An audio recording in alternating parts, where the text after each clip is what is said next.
Students second year accounting में multiple choice questions को हम लोग आज डिस्कस करेंगे। सेकेंड ईयर अकाउंटिंग में जितने भी multiple choice questions past papers में आए हैं मोस्ट रिपीटेड, तो हम उसी को आज क्लास में अपनी डिस्कस करने के लिए जा रहे हैं। तो वीडियो को देखने के लिए आप आखिर तक एट द एंड देखिएगा।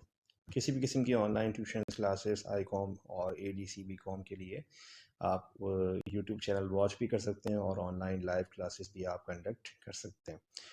ठीक है, तो किसी स्टूडेंट को अगर जैसे डायरेक्टली क्लास करनी है और यूट्यूब से अगर समझ में नहीं आ रहा है और वो ऑनलाइन पढ़ना चाहते हैं तो वो भी इस कॉन्टैक्ट नंबर पे कॉन्टैक्ट करके क्लास को स्टडी कर सकते हैं, पढ़ सकते हैं।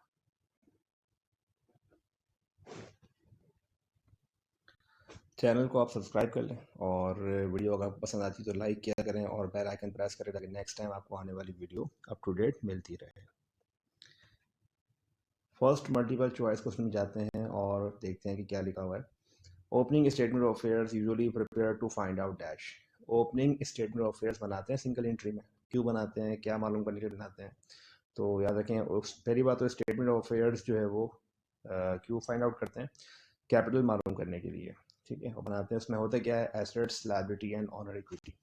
तो ओपनिंग स्टेटमेंट ऑफ अफेयर्स हमें क्या मालूम करने के लिए होता है, कैपिटल एट द स्टार्ट। देखिए, cash in the beginning, cash at the and. पहली चीज़ तो कैश का ताल्लुक ही नहीं है ओपनिंग स्टेटमेंट ऑफ अफेयर्स में। बनाते हैं कि कैपिटल कैलकुलेट की जा सके। एक होता है कैपिटल एट एंड और कैपिटल एट स्टार्ट। तो basically opening statement of affair जो बनता है वो क्यों बनता है, कैपिटल एट दी स्टार्ट मालूम करने के लिए। सही, तो इसका ऑप्शन आंसर क्या है, राइट आंसर क्या है, डी कैपिटल एट स्टार्ट मालूम करने के लिए बनाते हैं। नेक्स्ट MCQs डिस्कस करते हैं। इसके बाद आगे लिखा हुआ है कि पहले पढ़ें, if additional capital 5000 injected into the business the capital at the and. अगर ऑनर ने बिजनेस में मजीद कारोबार में इन्वेस्टमेंट की है, 5000 कारोबार में और लेकर आया, तो ऑप्शन नंबर ए लिखा हुआ है कि कैपिटल एट द एंड, साल के आखिर में कैपिटल जो है वो कम होना चाहिए 5000 से। ठीक है, अगर ऑनर पैसे बिजनेस में इन्वेस्ट किया तो ऑब्वियसली कारोबार में ऑनर लेकर आया तो इससे ऑनर कैपिटल बढ़ना चाहिए। तो ऑप्शन ए तो नहीं है, डिक्रीज, रिमेन्स अनचेंज ये भी नहीं है, इंक्रीज बाय 5000 इजाफा हुआ 5000 से ये भी देखते हैं, और लास्ट में लिखा है मल्टीप्लाई बाय 5000 तो ये भी ऑप्शन गलत है। तो आपके हिसाब से क्या होना चाहिए options, option number B, increase by 5000, capital में इजाफा होना चाहिए कितने रुपए का, 5000 रुपए का। तो option B is the right answer. ठीक है, नेक्स्ट MCQs की तरफ जाते हैं, आगे पढ़ते हैं। और नेक्स्ट MCQs आने से पहले देख लेते हैं कि क्या लिखा हुआ है।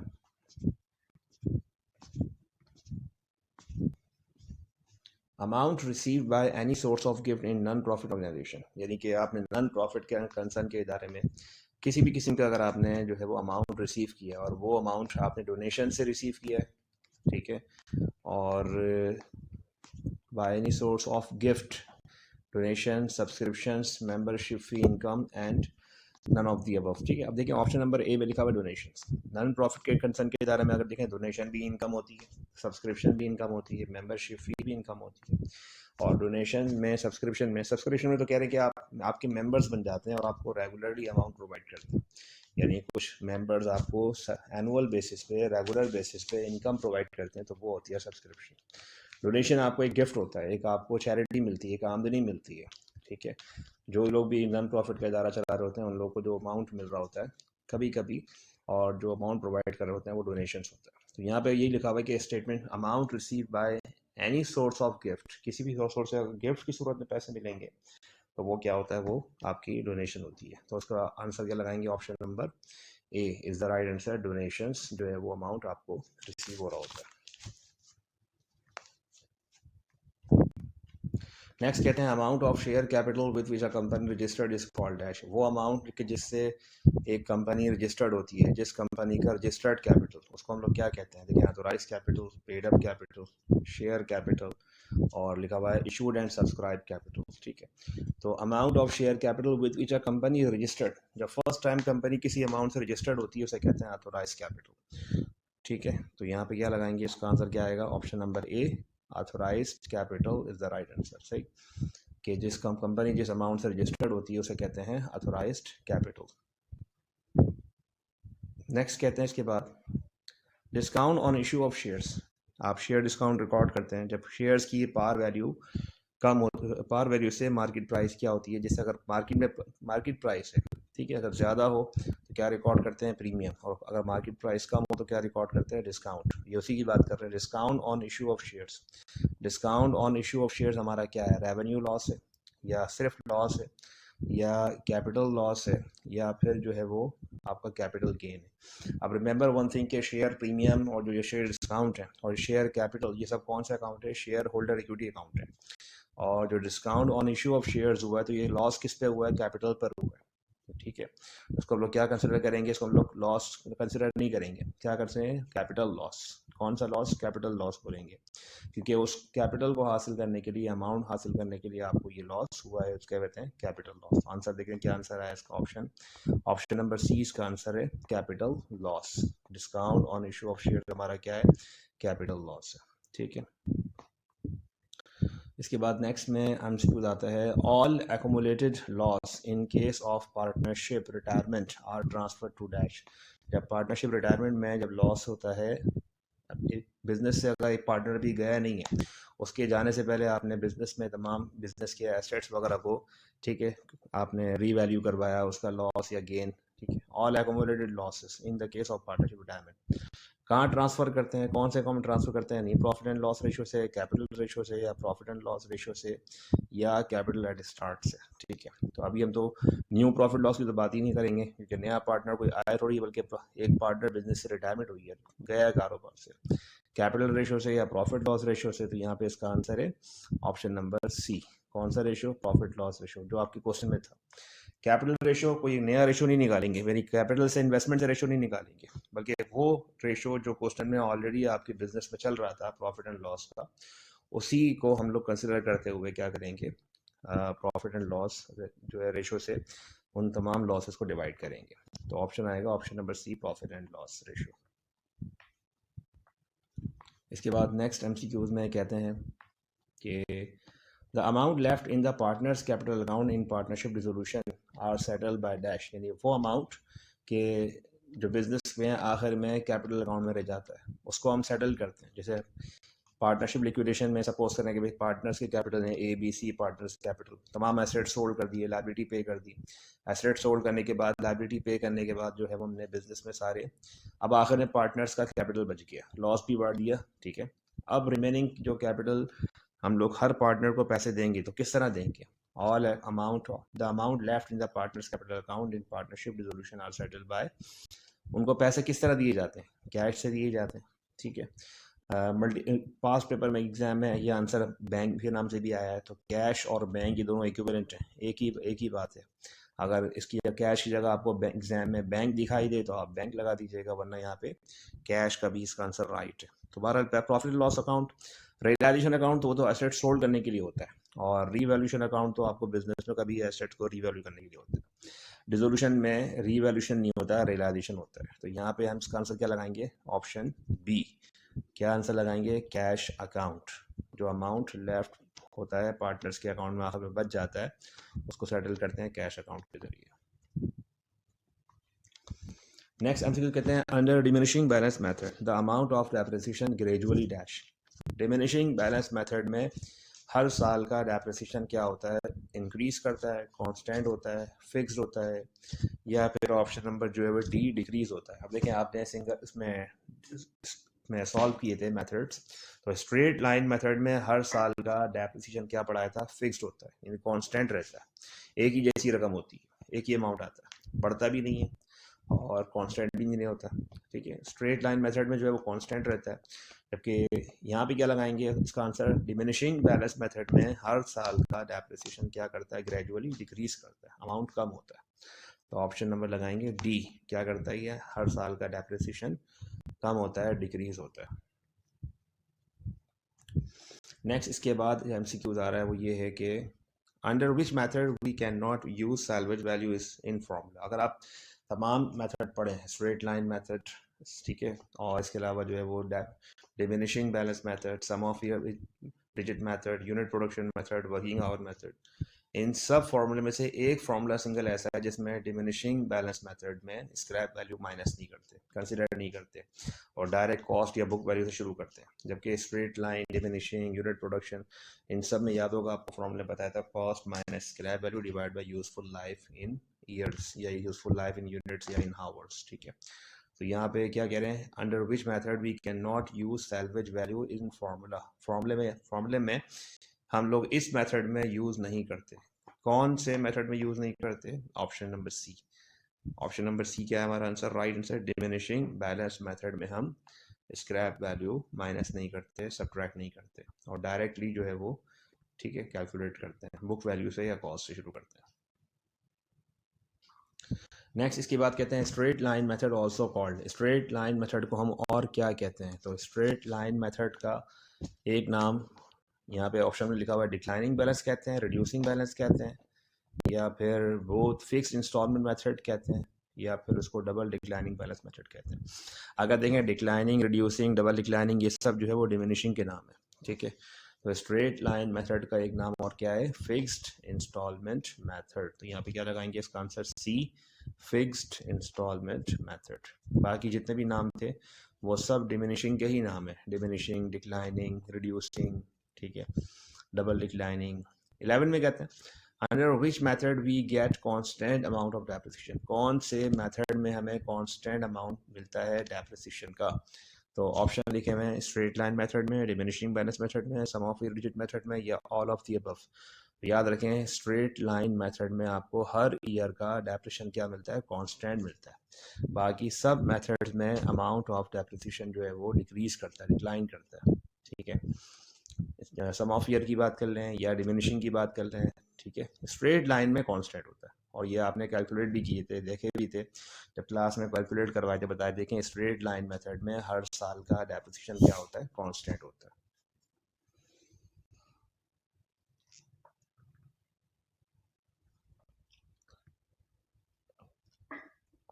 देखिए नेक्स्ट एमसीक्यूज कहते हैं scrap value also called. Scrap value को हम लोग और क्या कह सकते हैं? तो स्क्रैप वैल्यू को हम लोग और क्या कह सकते हैं?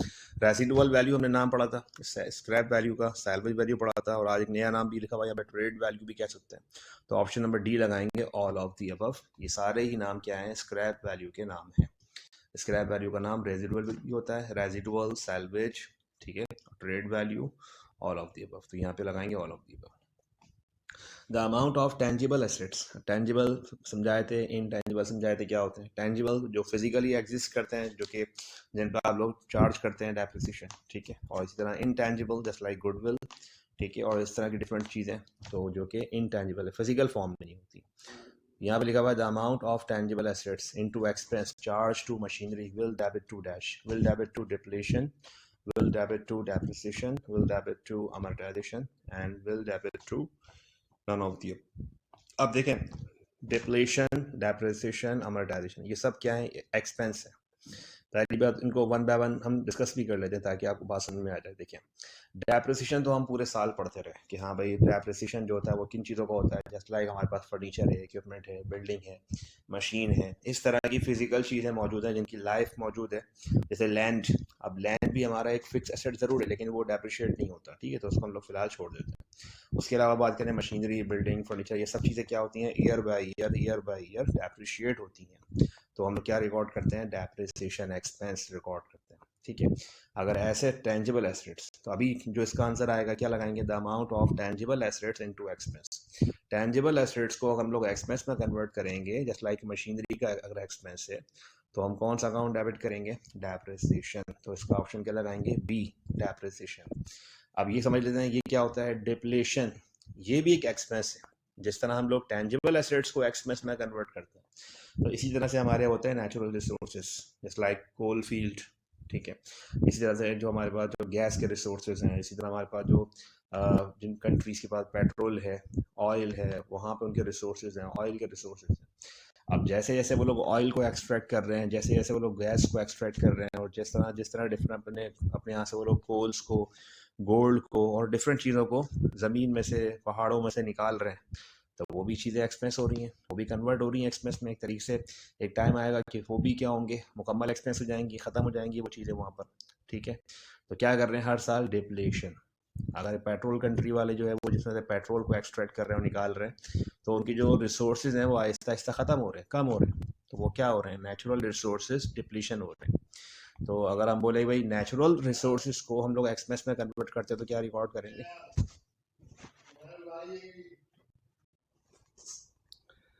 तो वो रिसोर्सेज जो कि नेचुरल रिसोर्सेज हैं और हर साल एक्सपेंस में कन्वर्ट हो रहे हैं उसे क्या कहते हैं, डिप्लीशन। इसी तरह से हमारे इनटेंजिबल एसेट्स जैसे like goodwill, patents, copyrights, trademarks, इस तरह की चीज़ें जो है वो इनटेंजिबल एसेट्स काउंट होती हैं। इनटेंजिबल फिक्स एसेट्स काउंट होते हैं, ठीक है। तो वो भी हर साल एक्सपेंस में कन्वर्ट हो रहे हैं, उनको भी हम एक्सपेंस में कन्वर्ट करते हैं हर साल, ठीक है। पीरियोडिकली उसकी कॉस्ट को ख़त्म करते हैं, उसके लिए क्या वर्ड यूज़ करते हैं, अमोर्टाइजेशन, ठीक है। तो तीनों चीज़ें बता दी, समझा दी आपको कि डिप्लीशन एक्सपेंस किस किस के लिए, नेचुरल रिसोर्सेज को एक्सपेंस में कन्वर्ट करने के लिए। जबकि हमारे टेंजिबल एसेट्स को हम लोग एक्सपेंस में कन्वर्ट करते हैं तो क्या वर्ड यूज़ करते हैं, डेप्रिसिएशन। इसी तरह से इनटेंजिबल एसेट्स को एक्सपेंस में कन्वर्ट करने के लिए क्या वर्ड यूज़ करते हैं, अमोर्टाइजेशन। तो यहाँ पे ऑप्शन क्या लगाएंगे, इसका ऑप्शन लगाएंगे अभी फिलहाल बी, डेप्रिसिएशन हमारे लिए। जितनी बातें बताई हैं ये सब जो है वो आगे फर्दर स्टडीज़ में काम आएंगी। नेक्स्ट MCQs पे आते हैं, और क्या लिखा हुआ है कि the net income is transfer to retain earning which account is debited. जब नेट इनकम ट्रांसफ़र की जाती है, जब नेट इनकम ट्रांसफ़र की जाती है रिटेन अर्निंग के अकाउंट में, तो हम कौन सा अकाउंट डेबिट करते हैं, ठीक है। तो याद करें, जब हमने नेट इनकम ट्रांसफ़र की थी तो नेट इनकम ट्रांसफ़र करने से क्या होता है, रिटेन अर्निंग का बैलेंस बढ़ जाता है। आपने फर्स्ट ईयर में कैपिटल में प्रॉफिट ट्रांसफ़र किया था और एंट्री पड़ी थी income summary debit, capital credit. जब पार्टनरशिप पढ़ा है तो आपने एंट्री पड़ी थी इनकम समरी डेबिट और ए कैपिटल, बी कैपिटल क्रेडिट। और कंपनी में हम लोग कैपिटल क्रेडिट नहीं करते, कंपनी में नेट इनकम ट्रांसफ़र करने के लिए अकाउंट तो डेबिट वही होता है, expense and revenue summary debit करते हैं। बट ये पूछ रहे हैं विच अकाउंट इज़, हाँ सही है, विच अकाउंट इज़ डेबिटेड जब नेट इनकम ट्रांसफ़र की जाती है। आप ऑप्शन क्या लगाएंगे, एक्सपेंस एंड रेवेन्यू समरी। और क्रेडिट कौन सा काउंट करेंगे, रिटेन्ड अर्निंग। तो अब आपको एंट्री पता है कि हाँ भाई नेट इनकम ट्रांसफर करने की एंट्री होती है expense and revenue summary debit and retained earning credit. तो ये पूछ रहे हैं विच अकाउंट इज डेबिटेड, कौन सा अकाउंट डेबिट होगा। तो ऑप्शन नंबर क्या लगाएंगे इसमें, ऑप्शन नंबर डी फिलहाल, एक्सपेंस एंड रेवेन्यू समरी।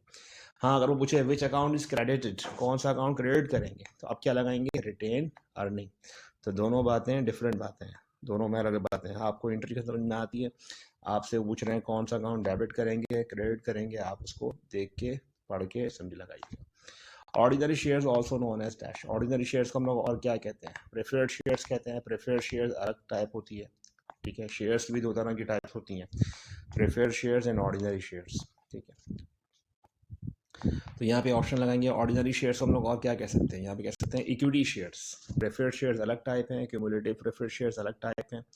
यहाँ पे लगाएंगे equity shares, C, option C. All of the above तो वो गलत हो जाएगा क्योंकि ऑल ऑफ दी अबव तो नहीं होता। तो ऑर्डिनरी शेयर्स को हम लोग और क्या कह सकते हैं, इक्विटी शेयर्स कहते हैं। समटाइम्स इसको हम लोग कॉमन स्टॉक भी कहते हैं, कॉमन शेयर्स भी कहते हैं। और स्टॉक और शेयर जो है वो बस एक डिफरेंट टर्मिनोलॉजी का फ़र्क है, और अदरवाइज को हम लोग कॉमन स्टॉक, कॉमन शेयर्स या इक्विटी स्टॉक या इक्विटी शेयर भी कह सकते हैं। चलो नेक्स्ट पढ़ते हैं। इस वाली इक्वेशन में आपको कैलकुलेट करना पड़ेगा, और आपको सिंगल एंट्री के फॉर्मूले पढ़ाए थे, याद करवाए थे। क्या होता है, कैपिटल एट एंड में ड्राइंग को प्लस करते हैं, और कैपिटल एट स्टार्ट और एडिशनल इन्वेस्टमेंट इन दोनों को माइनस करते हैं, ठीक है। तो क्या आंसर आता है, जो आंसर आता है उसको हम लोग कहते हैं अनएडजस्टेड प्रॉफिट। यहाँ पे देखते हैं क्या लिखा हुआ है। क्लोजिंग कैपिटल गिवन है आपको 5000, इन्वेस्टमेंट गिवन है 3000, drawing 300 per month for 6 month दी हुई है। तो पहले तो ड्राइंग को 6 मंथ्स के हिसाब से कन्वर्ट कर लें, 300 पर मंथ है तो 6 मंथ से कितना होगा, तो ये होगा आपकी 300 को 6 से मल्टीप्लाई कर लें, ठीक है।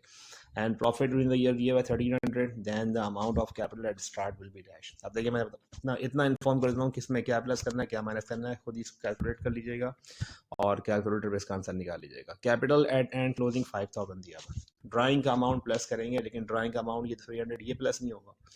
300 को पहले 6 से मल्टीप्लाई करें, कितना आ रहा है उसको फिर ड्राइंग उसमें कैपिटल एट एंड में जमा कर लें 5000 में, ठीक है। तो ये होगा 3 6 1800, ठीक है। 1800 ही हो गए। अब 5000 रुपये 1800 रुपये जमा कर लो, कितना होगा 6800, और 6800 में से इन्वेस्टमेंट दी हुई है उस साल की शुरू किसकी 3000, तो 6800 में से 3000 ये वाले माइनस कर दें, और जो प्रॉफिट हुआ है 1300 ये भी माइनस कर दें, तो आखिर में एट दी एंड इसका आंसर आ रहा होगा 2500। तो 2500 इसका ऑप्शन लगाइएगा, राइट इसका आंसर है। कैसे आया, ये तीनों बातें आपको बता दी है, ऑप्शन नंबर डी इसका आंसर राइट आंसर है। ठीक है, तो ये इक्वेशन में आपको मिसिंग फिगर कैलकुलेट करनी थी। मिसिंग फिगर के बाद आगे चलते हैं, फर्दर इक्वेशन देखते हैं। इसके बाद नेक्स्ट एमसीक्यू कहते हैं excess of income over non profit concern over its expenses. ठीक है, excess of income of a non profit concern over its expenses. Income ज़्यादा, एक्सपेंसेस कम। एक्सेस, EXCESS, एक्सेस मीन्स ज़्यादा। कौन ज़्यादा, इनकम ज़्यादा और एक्सपेंसेस कम। तो हमने क्या पढ़ा था, एक्सपेंसेस अगर इनकम ज़्यादा हो एक्सपेंसेस कम हो तो क्या पढ़ा था, सरप्लस। ठीक है, सरप्लस की डेफिनेशन क्या होती है, excess of income over expenses. अच्छा, अब मैं अगर सिर्फ दो वर्ड्स को आगे पीछे कर दूं और चेंज कर दूं, यही रखूं मैं, अब बोलूं मैं excess of expenses over income. ठीक है, यानी कि एक्सपेंसेस ज़्यादा, इनकम कम, खर्चे ज़्यादा, आमदनियाँ कम, तो क्या लगाएंगे फिर उसका आंसर, डेफिसिट। तो डेफिसिट कब लगाएंगे, जब आपके खर्चे ज़्यादा हैं, एक्सपेंडिचर ज़्यादा है और इनकम कम है, तो डेफिसिट।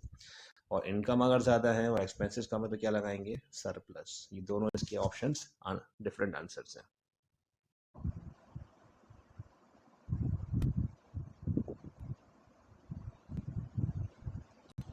नेक्स्ट एमसीक्यूज हम लोग पढ़ते हैं, स्टार्ट कर रहे हैं नेक्स्ट एमसीक्यू से। ये है कि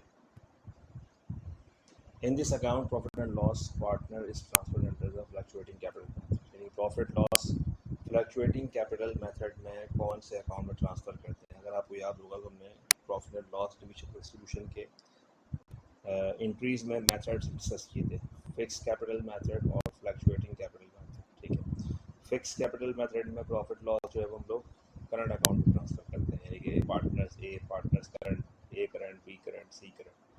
और जबकि फ्लक्चुएटिंग कैपिटल मेथड में करंट अकाउंट नहीं बल्कि कैपिटल अकाउंट ही यूज़ करते हैं। ठीक है, तो यहाँ से इस तरह समझ लें कि फ्लक्चुएट का मतलब होता है बढ़ना, कम होना, तो उसमें कैपिटल अकाउंट ही यूज़ करते हैं, जबकि फिक्स कैपिटल के लिए करंट अकाउंट यूज़ करते हैं। तो यहाँ पे लिखा हुआ है इन दिस अकाउंट प्रॉफिट और loss partners is transferred under the fluctuating capital method. कौन से मेथड में, फ्लक्चुएटिंग कैपिटल मेथड में हम लोग कौन सा अकाउंट यूज़ करते हैं, यहाँ पे क्या आएगा, ऑप्शन ए, क्या लगाएंगे, पार्टनर्स कैपिटल अकाउंट। किसके लिए, फ्लक्चुएटिंग के लिए। लेकिन अगर यहाँ पे फ्लक्चुएटिंग का वर्ड मैं निकाल दूँ, हटा दूँ और अब बताऊँ कि भाई profit loss fix capital method में किस में ट्रांसफ़र करते हैं, तो क्या लगाएंगे, पार्टनर्स करंट अकाउंट। ठीक है, दोनों बात समझ में आ गई। तो फिर अभी अभी इसके लिए ऑप्शन क्या लगाएंगे, फ्लक्चुएटिंग के लिए पार्टनर्स कैपिटल अकाउंट। तो इसका आंसर आएगा ऑप्शन नंबर ए, पार्टनर्स कैपिटल अकाउंट। सही, तो ये इसके एमसीक्यू था, पार्टनर्स कैपिटल अकाउंट में फ्लक्चुएटिंग कैपिटल में ट्रांसफ़र करना है। नेक्स्ट कहते हैं this is not shown in the share holder equity section of balance sheet. Balance sheet के इक्विटी सेक्शन में इसको शो नहीं करते।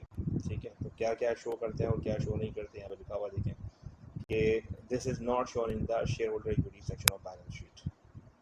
ठीक है, कौन सा आंसर आएगा, डिविडेंड पेएबल। क्यों, डिविडेंड पेएबल क्या है, करंट लायबिलिटी है, और करंट लायबिलिटी अलग से लायबिलिटी वाले पोर्शन में आता है। जबकि अगर देखें शेयर कैपिटल, शेयर प्रीमियम और रिटेन अर्निंग, ये सब तीनों अकाउंट कौन से हैं, ये तीनों अकाउंट जो है वो शेयर होल्डर इक्विटी अकाउंट है। लिहाजा इन तीनों अकाउंट का ताल्लुक किस चीज़ से है, शेयर होल्डर इक्विटी से हुआ। मल्टीपल चॉइस में क्या पूछा था, this is not shown in the share holder equity section of balance sheet. ये शेयर होल्डर इक्विटी में नहीं आता, ये तीनों आते हैं, कौन सा नहीं आता, डिविडेंड पेएबल। तो ऑप्शन आंसर क्या लगाएंगे, तो इसका ऑप्शन लगाएंगे ऑप्शन नंबर डी। ठीक है, डिविडेंड पेएबल। नेक्स्ट एमसीक्यू देखते हैं, पढ़ते हैं इसको आगे। लिखा हुआ है capital eight and minus capital at start. अगर हम कैपिटल एट एंड में से कैपिटल एट स्टार्ट माइनस कर दें तो नेट इनकम उसका आंसर आएगा। अगर आप देखें तो अनएडजस्टेड प्रॉफिट निकाल के उसको आप एडजस्ट भी करते हैं, और एडजस्ट किस तरह करते हैं, उसकी एडजस्टमेंट्स में देखते हैं कि प्रॉफिट किससे बढ़ रहा है, किससे कम हो रहा है, तो प्लस क्या करना है, माइनस क्या करना है। तो यहाँ पे इस वक्त इसका आंसर क्या आना चाहिए, नेट इनकम या अनएडजस्टेड इनकम। क्या लगाएंगे, अनएडजस्टेड इनकम लॉस। क्यों, कैपिटल एट एंड में से कैपिटल स्टार्ट माइनस कर क्या आएगा, अनएडजस्टेड इनकम लॉस। ठीक है, क्योंकि अभी हमने उसको एडजस्ट नहीं किया। तो ऑप्शन क्या लगाएंगे? Option number B is the right answer, unadjusted income और लॉस। सिंगल एंट्री को सवाल याद करें जिसमें आपने capital at the start, at the end, drawing और इन्वेस्टमेंट, ये सब चीज़ें सवाल में दी हुई होती है और मिसिंग फिगर मालूम करनी होती है। बिल्कुल वैसे ही था। नेक्स्ट कहते हैं land is annually depreciated at the rate of dash. Land को हम लोग एनुअली डेप्रिशिएट करते हैं 15% से, 20% से, या फिर 25% से, या फिर नन ऑफ दीज। ठीक है, तो ऑप्शन क्या लगाएंगे इसका? None of these. क्यों? कि लैंड डेप्रिशिएट तो होती ही नहीं है। लैंड तो हमारा फिक्स टेंजिबल एसेट ज़रूर है, लेकिन वो डेप्रिशिएट नहीं होता हर साल। तो यहाँ पे क्या इसका आंसर लगाएंगे? इसका आंसर लगाएंगे नन ऑफ दीज। ऑप्शन क्या आएगा? डी।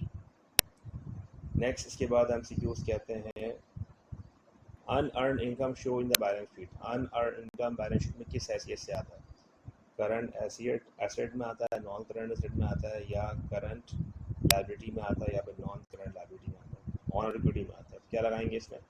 अनअर्न इनकम क्या है हमारी? अनअर्न इनकम हमारा करंट लायबिलिटी है। तो ऑप्शन नंबर सी इसका आंसर राइट है कि अनअर्न इनकम क्या है हमारा? करंट लायबिलिटी, जो कि हमें विद इन 1 ईयर से पहले अर्न कर लेना होता है। हम अर्न कर लेंगे, जो पैसे हमने एडवांस में लिए हैं कमा लेंगे, तो हमारी इनकम बन जाएंगे। नेक्स्ट कहते हैं cost of machine includes. Cost of machine में क्या क्या शामिल करते हैं? तो 3 इयर्स वायर इंश्योरेंस शामिल करते हैं? ऐसा नहीं है।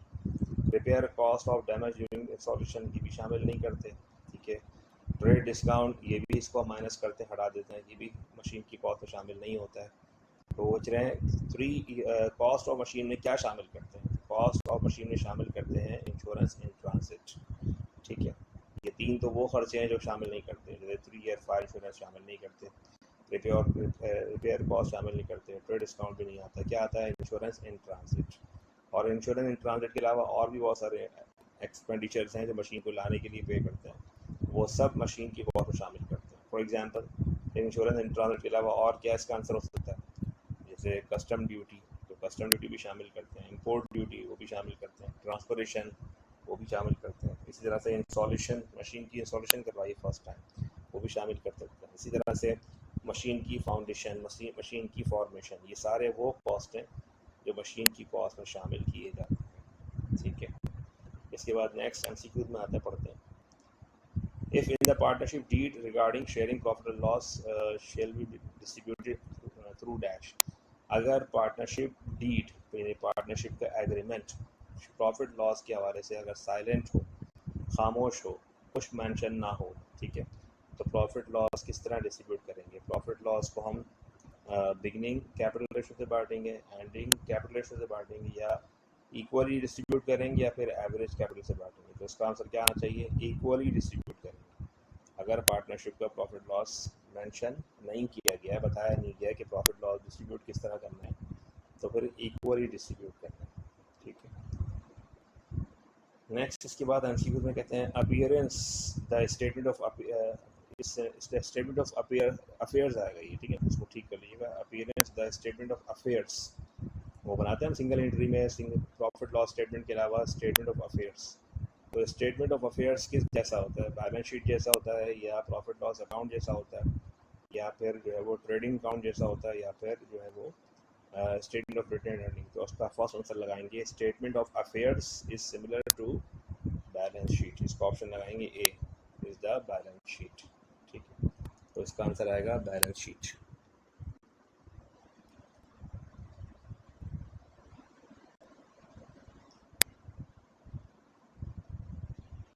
नेक्स्ट कहते हैं in single entry system statement of assets, liabilities and capital. ठीक है, एसेट्स, लायबिलिटी, कैपिटल जो है वो हम लोग उसका क्या कहते हैं? उसका नाम क्या है? इनकम स्टेटमेंट नाम है, स्टेटमेंट ऑफ अफेयर्स नाम है, या रिटेन अर्निंग स्टेटमेंट नाम है, या फिर जो है वो स्टेटमेंट ऑफ प्रॉफिट लॉस नाम है? अगर देखें एसेट्स, लायबिलिटी और कैपिटल कहाँ रिपोर्ट करते हैं? Balance sheet. और सिंगल एंट्री में बैलेंस शीट का नाम क्या रखा था? Statement of affairs. ठीक है, तो यहाँ पे क्या लगाएंगे? इसका option B statement of affairs इसका आंसर राइट है। ठीक है, इसके बाद नेक्स्ट एमसीक्यू में आते हैं। नेक्स्ट एमसीक्यू के बारे में लिखा हुआ है ये non profit making organisation are establish for dash, यानी कि नॉन प्रॉफिट के जो इदारे होते हैं, एनजीओज वगैरह, वेलफेयर पर्पस के लिए जो काम करते हैं, उसका मकसद क्या होता है? प्रॉफिट कमाना होता है। चैरिटेबल या रिलीजियस पर्पस होता है, मैन्युफैक्चरिंग गुड्स करना होता है, या फिर जो है वो ट्रेडिंग अकाउंट होता है। तो ऑप्शन नंबर क्या लगाएंगे इसमें? बी।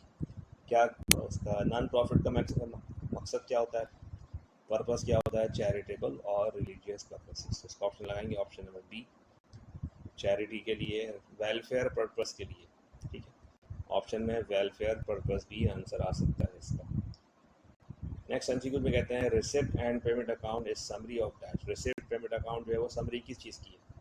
तो रिसिप्ट पेमेंट अकाउंट समरी जो है वो किस चीज़ की है? कैश बुक की है, परचेज बुक की है, सेल्स बुक की है, या फिर फर्जी रिटर्न बुक की है? तो उसका ऑप्शन नंबर क्या लगाएंगे? A. Receipt and payment account summary है किस चीज़ की है? कैश बुक की है। कैश बुक में आप लोग क्या करते हैं? All cash receipt, all cash payment record करते हैं। उसका ऑप्शन क्या लगाएंगे? Option number A, receipt and payment account is the summary of cash book. ठीक है, कैश बुक की एक समरी होती है रिसिप्ट पेमेंट अकाउंट।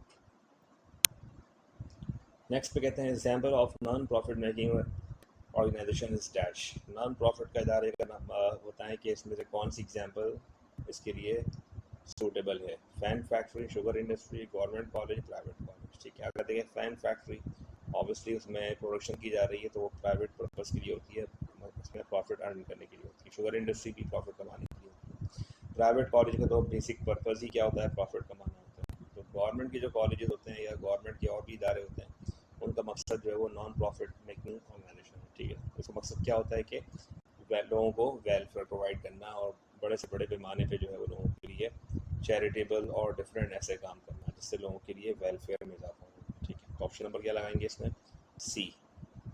बाकी जो ऑप्शन है वो सब प्राइवेट पर्पस के लिए हैं, ज़ाती मकसद के लिए हैं, प्रॉफिट कमाने के लिए होते हैं, तो उसको हम लोग शामिल नहीं करेंगे। नेक्स्ट कहते हैं the partnership agreement is writing in is called dash. वो पार्टनरशिप एग्रीमेंट जो राइटिंग में होता है, लिख कर होता है, तो उस लिखे हुए एग्रीमेंट को हम लोग क्या कहते हैं? पार्टनरशिप रजिस्ट्रेशन कहते हैं, या पार्टनरशिप एक्ट कहते हैं, या पार्टनरशिप डीड कहते हैं। तो क्या लगाएंगे इसमें?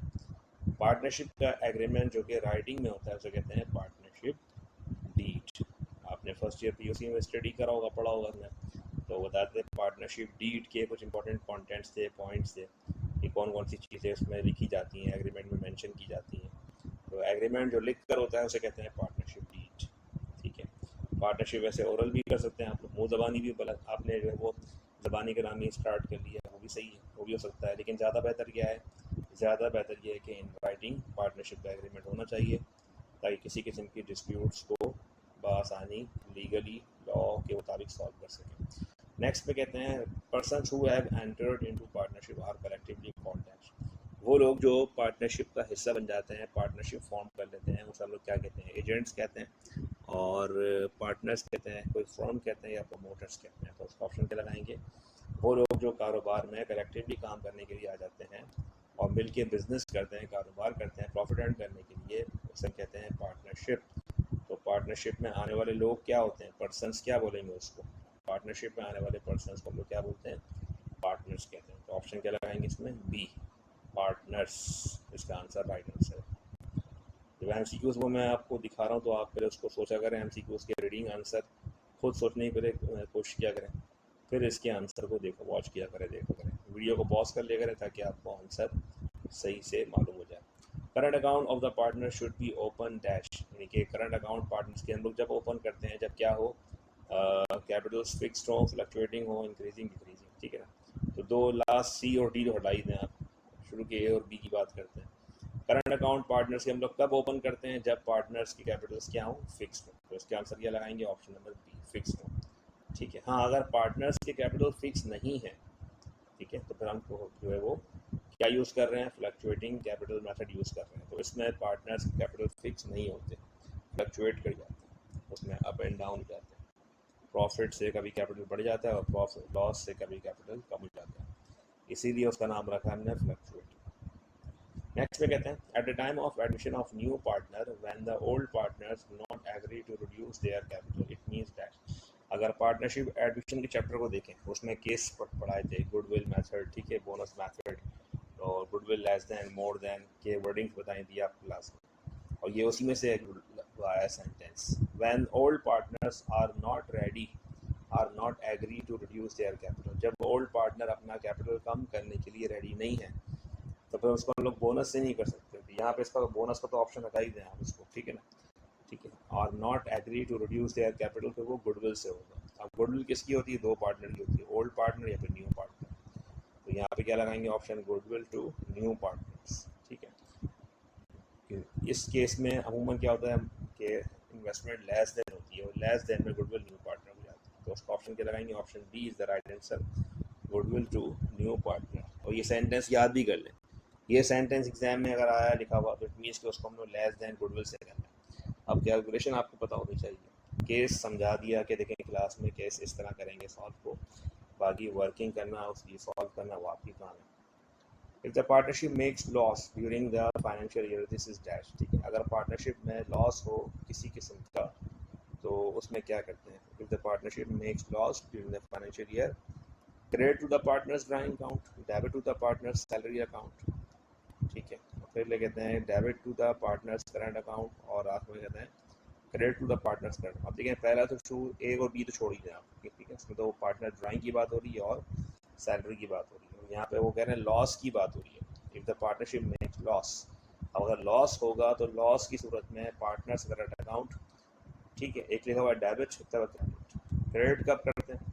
पार्टनर्स के अकाउंट, चाहे वो अकाउंट हो या करंट अकाउंट हो, क्रेडिट कब करते हैं? जब उनको प्रॉफिट हो, मुनाफा हो। प्रॉफिट होने की सूरत में पार्टनर्स के अकाउंट क्रेडिट किए जाते हैं। इस वक्त क्या हुआ? प्रॉफिट हुआ, लॉस हुआ? लॉस हुआ। तो लॉस की सूरत में पार्टनर्स के करंट अकाउंट क्या होने चाहिए? डेबिट। और एंट्री भी याद कर लें, एंट्री क्या होती है? जैसे अगर सपोज लॉस हुआ तो लॉस की एंट्री क्या बनाएंगे? A current, B current, C current, debit, income summary credit. अगर यही अगर प्रॉफिट पार्टनर की एंट्री पे पूछें आपसे तो इनकम समरी डेबिट, ए current, B current, C current, credit, ठीक है। तो ऐसे याद करना है, पार्टनर्स करंट अकाउंट क्रेडिट कब करते हैं? जब प्रॉफिट हो, नेट इनकम हो, मुनाफा हो। और डेबिट कब करते हैं? लॉस के लिए। तो इस वक्त ऑप्शन क्या लगाएंगे? ऑप्शन नंबर सी इसका आंसर है, debit to the partners current account. इसके बाद नेक्स्ट एमसीक्यू में कहते हैं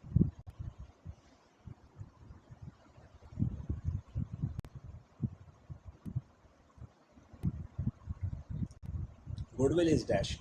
गुडविल जो है हमारा कौन सा एसेट है? क्विक एसेट्स है, करंट एसेट्स है, या फिर जो है वो टेंजिबल एसेट्स है, और या फिर नन ऑफ दीस है, ठीक है। आते हैं गुडविल जो है वो एक इनटेंजिबल एसेट है, और इनटेंजिबल में यहाँ पे कोई सी भी एग्जांपल नहीं आ रही है, ठीक है। टेंजिबल तो अलग चीज़ होती है जिसको हम लोग टच कर सकते हैं, छू सकते हैं, जस्ट लाइक जिन चीज़ों पर हम लोग डेप्रिसिएशन चार्ज करते हैं, फर्नीचर पे, इक्विपमेंट पे, बिल्डिंग पे, उसे कहते हैं टेंजिबल एसेट्स। करंट एसेट्स आप जानते हैं, कैश, रिसीवेबल, मर्चेंडाइज, सप्लाईज, ये सब चीज़ें क्या है? करंट एसेट्स है। आगे बैचलर्स लेवल पे जाएंगे इंटरमीडिएट के बाद, तो वहाँ पे कुछ एसेट्स की मजीद टाइप्स देखेंगे, वहाँ पे वो देखेंगे तो वो पढ़ेंगे। फिलहाल इसका आंसर क्या लगाएंगे? नन ऑफ दिस, क्योंकि इसमें भी कोई भी आंसर मौजूद नहीं है। गुडविल हमारा क्या है? इनटेंजिबल एसेट है, जबकि इनटेंजिबल एसेट ऑप्शन में है ही नहीं, ठीक है।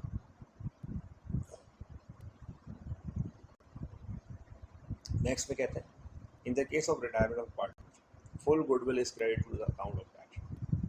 अब ये बात हमने पढ़ी थी कि रिटायरमेंट वाले केस में अगर एक रिटायरिंग पार्टनर बिजनेस से ज़्यादा अमाउंट लेके जा रहा है, मोर अमाउंट, एक्सेस अमाउंट लेके जा रहा है, तो फिर हम उसके पहले हिस्से की गुडविल निकालते हैं। यानी गुडविल ऑफ जो रिटायरिंग पार्टनर है उसके शेयर की पहले गुडविल मालूम की जाएगी, और फिर गुडविल मालूम करने के बाद फिर हम ये देखेंगे कि उसका शेयर क्या बनता है, और उसके शेयर के ज़रिए हम क्या करेंगे? बाकी फर्म की गुडविल, फुल गुडविल मालूम करेंगे, फर्म की गुडविल, टोटल गुडविल, जो कि हमें एक पार्टनर के हिस्से की गुडविल मालूम हुई थी, अब सब पार्टनर गुडविल मालूम। और जो गुडविल सबकी आएगी तो वो कौन से अकाउंट में क्रेडिट करेंगे? सभी के अकाउंट में क्रेडिट करेंगे। यहाँ लिखा हुआ all partner, only retiring partner, only remaining partner. ऐसा रिटायरमेंट में नहीं होता।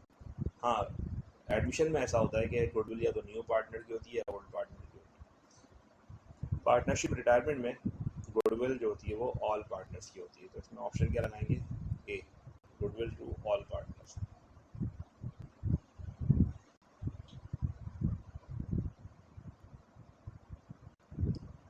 The shares of a public limited company, public limited company की जो शेयर्स हैं वो क्या कहलाते हैं?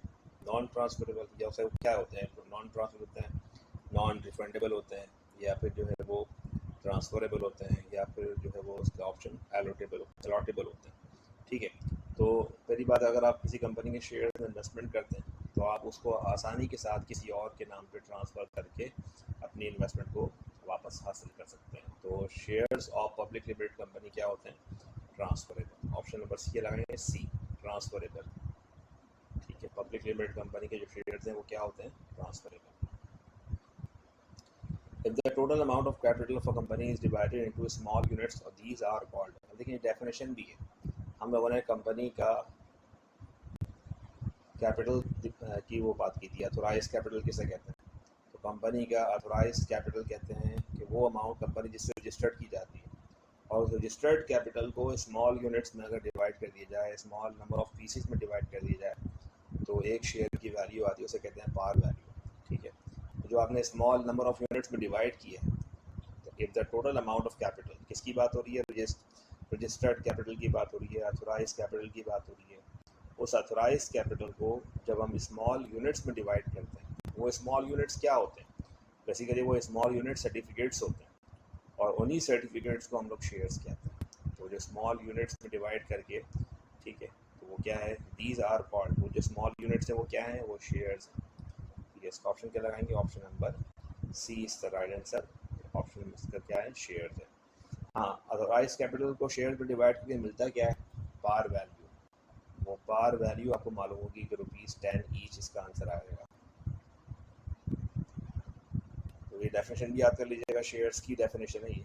ठीक है, नेक्स्ट पे कहते हैं under the diminishing balance method depreciation is calculated on dash. अगर आपको याद होगा कि डेप्रिसिएशन डिमिनिशिंग बैलेंस मेथड में हम लोग हमेशा बुक वैल्यू पे कैलकुलेट किया करते थे, not on the fix cost. ठीक है, ऑप्शन में लिखा हुआ है कि फिक्स कॉस्ट या डेप्रिसिएबल कॉस्ट है, या फिर बुक वैल्यू है, या फिर जो है वो इसका आंसर स्क्रैप वैल्यू। ठीक है, तो याद रखें डिमिनिशिंग बैलेंस, इसका पहले फॉर्मूला याद कर लें, yearly depreciation is equal to book value multiply by rate. Rate सवाल में गिवन होगा आपको। ठीक है, डिमिनिशिंग बैलेंस मेथड में परसेंटेज रेट अप्लाई किस पे करते हैं? बुक वैल्यू पे करते हैं। हर साल का डेप्रिसिएशन कैलकुलेट किस पे करेंगे? बुक वैल्यू पे करेंगे। तो यहाँ पे क्या आएगा? इसका आंसर क्या आएगा? Book value, option number C.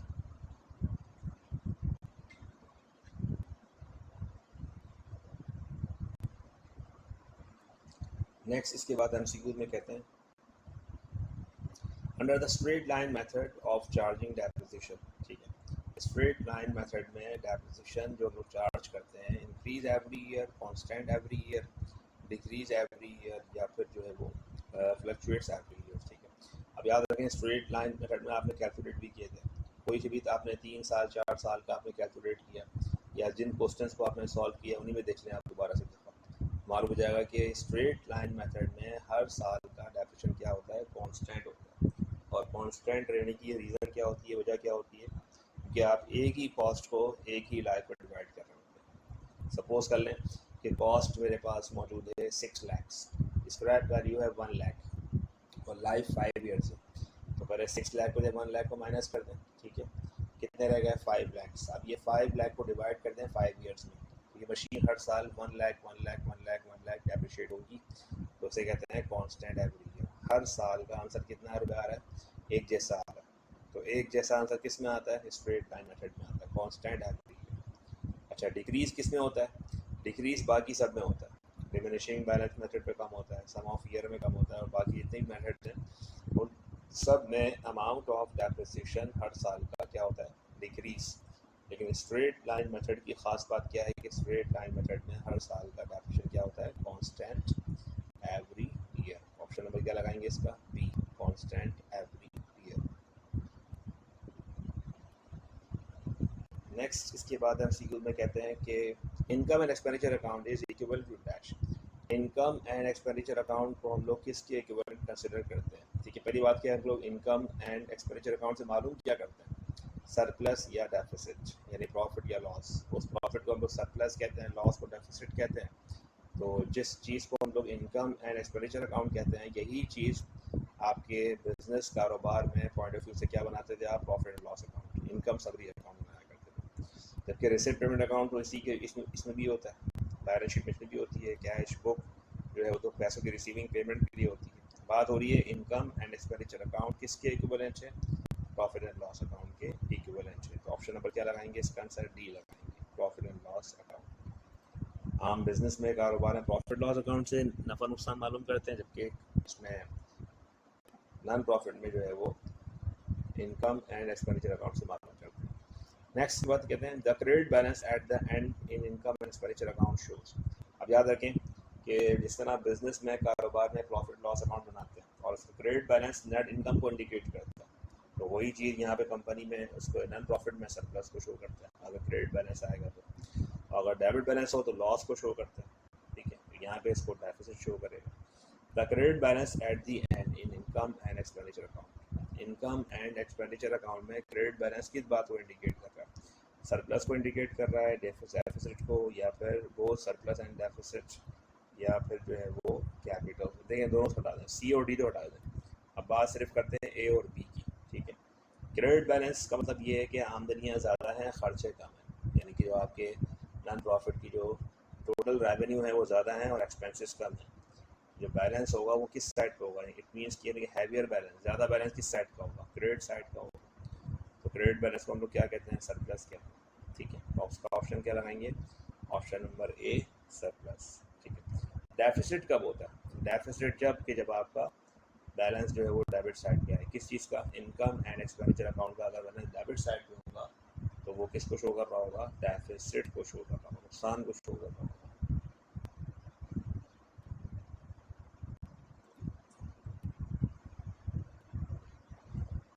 Next कहते हैं, अब देखें ये डेफिनेशन भी है, excess of expenditure over income, ठीक है, कि excess of expenditure over income means क्या? एक्सपेंडिचर ज़्यादा, इनकम कम। कहाँ लिखा हुआ ज़्यादा? देखिए ये लिखा हुआ EXCESS। एक्सेस कौन ज़्यादा? एक्सपेंडिचर ज़्यादा, किस पर? इनकम पर, हाँ ठीक है। एक्सपेंडिचर ज़्यादा, आमदनियाँ कम हैं, खर्चे ज़्यादा हैं, तो क्या लिखेंगे उसको हम लोग? डेफिसिट। डेफिसिट कब होता है? जब आपके एक्सपेंडिचर ज़्यादा हो, इनकम कम।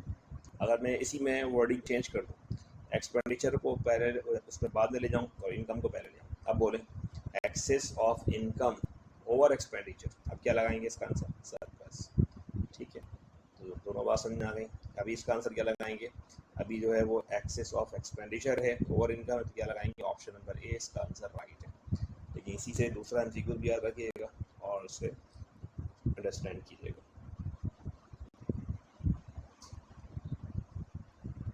नेक्स्ट इसके बाद कहते हैं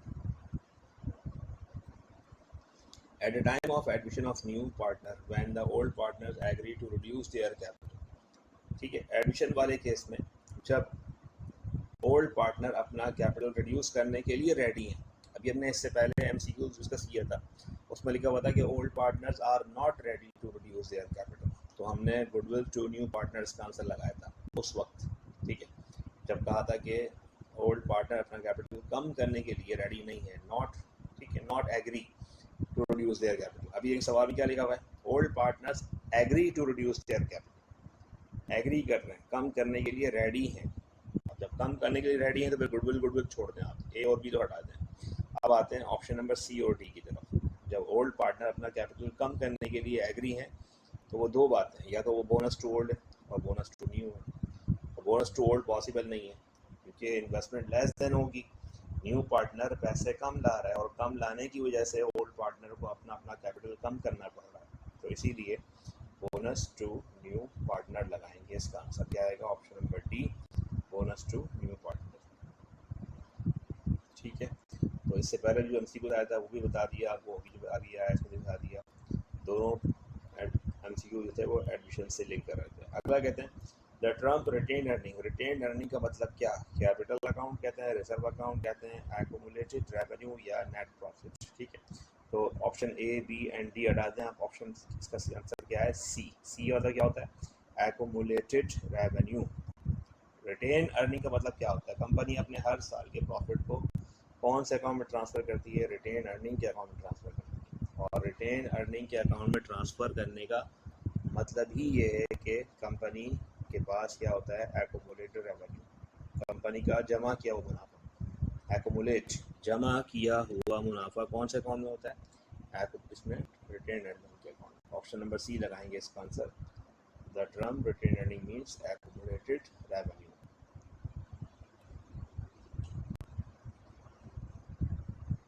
नेक्स्ट कहते हैं इसके बाद the amount of share capital with which a company is registered is called that, वो कैपिटल के जिससे कंपनी रजिस्टर्ड की जाती है उसे क्या कहते हैं? Issued capital, paid up capital, authorised capital, या फिर कहते हैं कॉल्ड अप कैपिटल। तो ऑप्शन नंबर सी लगाएंगे, इसका आंसर क्या आएगा?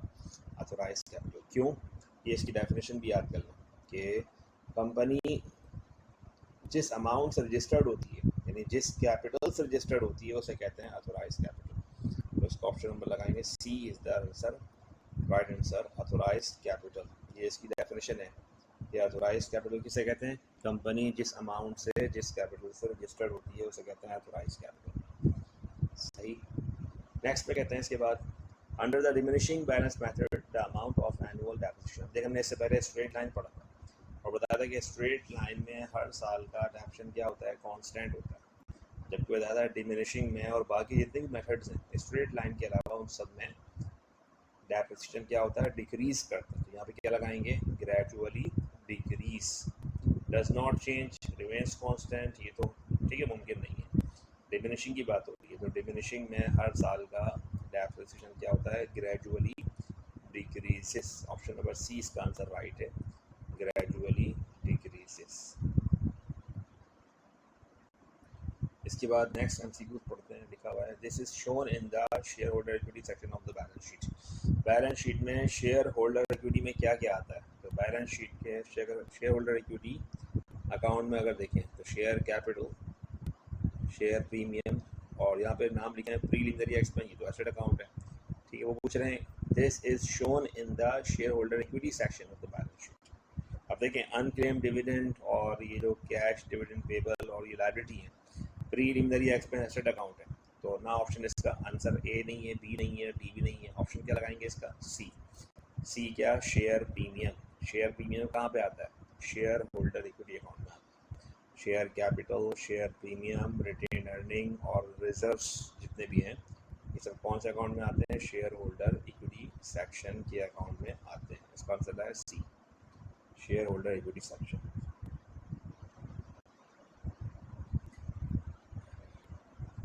नेक्स्ट इसके बाद एमसीक्यू में कहते हैं आगे कि this is not included in the cost of machine. ये कॉस्ट ऑफ मशीन में शामिल नहीं करते। क्या? इंस्टॉलेशन को चार्जेस शामिल करते हैं, ठीक है, ये इसका आंसर नहीं है। इंश्योरेंस एंड ट्रांजिट भी अगर देखें मशीन की कॉस्ट में शामिल करते हैं। फ्लाइट भी मशीन की कॉस्ट में शामिल करते हैं। जबकि लास्ट में लिखा हुआ इनकम टैक्स मशीन की कॉस्ट में शामिल नहीं करते। तो इसका आंसर क्या लगाएंगे? ऑप्शन नंबर डी, के मशीन की कॉस्ट में सब शामिल करते हैं, installation charges, foundation, insurance, transit, ठीक है। इनकम टैक्स मशीन की कॉस्ट शामिल नहीं करते। ये इनकम टैक्स के पे करने का ताल्लुक मशीन के स्टार्ट करने से, लाने से नहीं है, ठीक है। नेक्स्ट इसके बाद एमसीक्यू में कहते हैं goodwill is shown in dash. Goodwill हमारा कौन सा अकाउंट है? इनटेंजिबल एसेट अकाउंट है। जब एसेट अकाउंट है तो अच्छा इंटेंजिबल लिखो, मतलब टेंजिबल इंटेंजिबल ये दोनों क्या है? फिक्स एसेट्स की कैटेगरी में आते हैं। यहाँ पे क्या लगाएंगे? गुडविल इज शोन इन, इसमें फिक्स्ड एसेट्स, फिक्स एसेट्स वाली कैटेगरी में आता है, ठीक है। अब फिक्स एसेट में दोनों चीज़ें आ जाती हैं कैटेगरी में, टेंजिबल भी चीज़ें आ जाती हैं और इनटेंजिबल चीज़ें भी आ जाती हैं। तो उसका ऑप्शन लगाएंगे ऑप्शन नंबर बी, इसका आंसर राइट है कि फिक्स एसेट्स की कैटेगरी में आता है। हाँ, फर्दर पूछेंगे टेंजिबल है इनटेंजिबल पर लगाएंगे आप इनटेंजिबल। कॉस्ट ऑफ मशीन जो है वो 1,50,000 है, स्क्रैप वैल्यू 20,000 है, रेट ऑफ डेप्रिसिएशन 20% दिया हुआ है। The depreciation of machine under diminishing balance method is dash, ठीक है। अब देखें ये आपके सामने एग्जांपल है और ऑप्शन भी दिए आते हैं, आप ऑप्शन पढ़ें, देखें और इसका आंसर बताएं क्या होना चाहिए। वो पूछ रहे हैं आपसे the depreciation of machine, machine का depreciation under diminishing balance method में कितना होना चाहिए, क्या होना चाहिए? तो याद रखें कि डिमिनिशिंग बैलेंस मेथड में डायरेक्ट कॉस्ट पे रेट नहीं लगाते, ठीक है, बल्कि यहाँ पे हाँ स्क्रैप वैल्यू जो है वो माइनस नहीं करेंगे, डायरेक्ट कॉस्ट पे रेट लगाएंगे, क्योंकि कॉस्ट ऑफ मशीन को ही हम उसकी बुक वैल्यू कंसिडर करेंगे पहले साल में, फर्स्ट ईयर।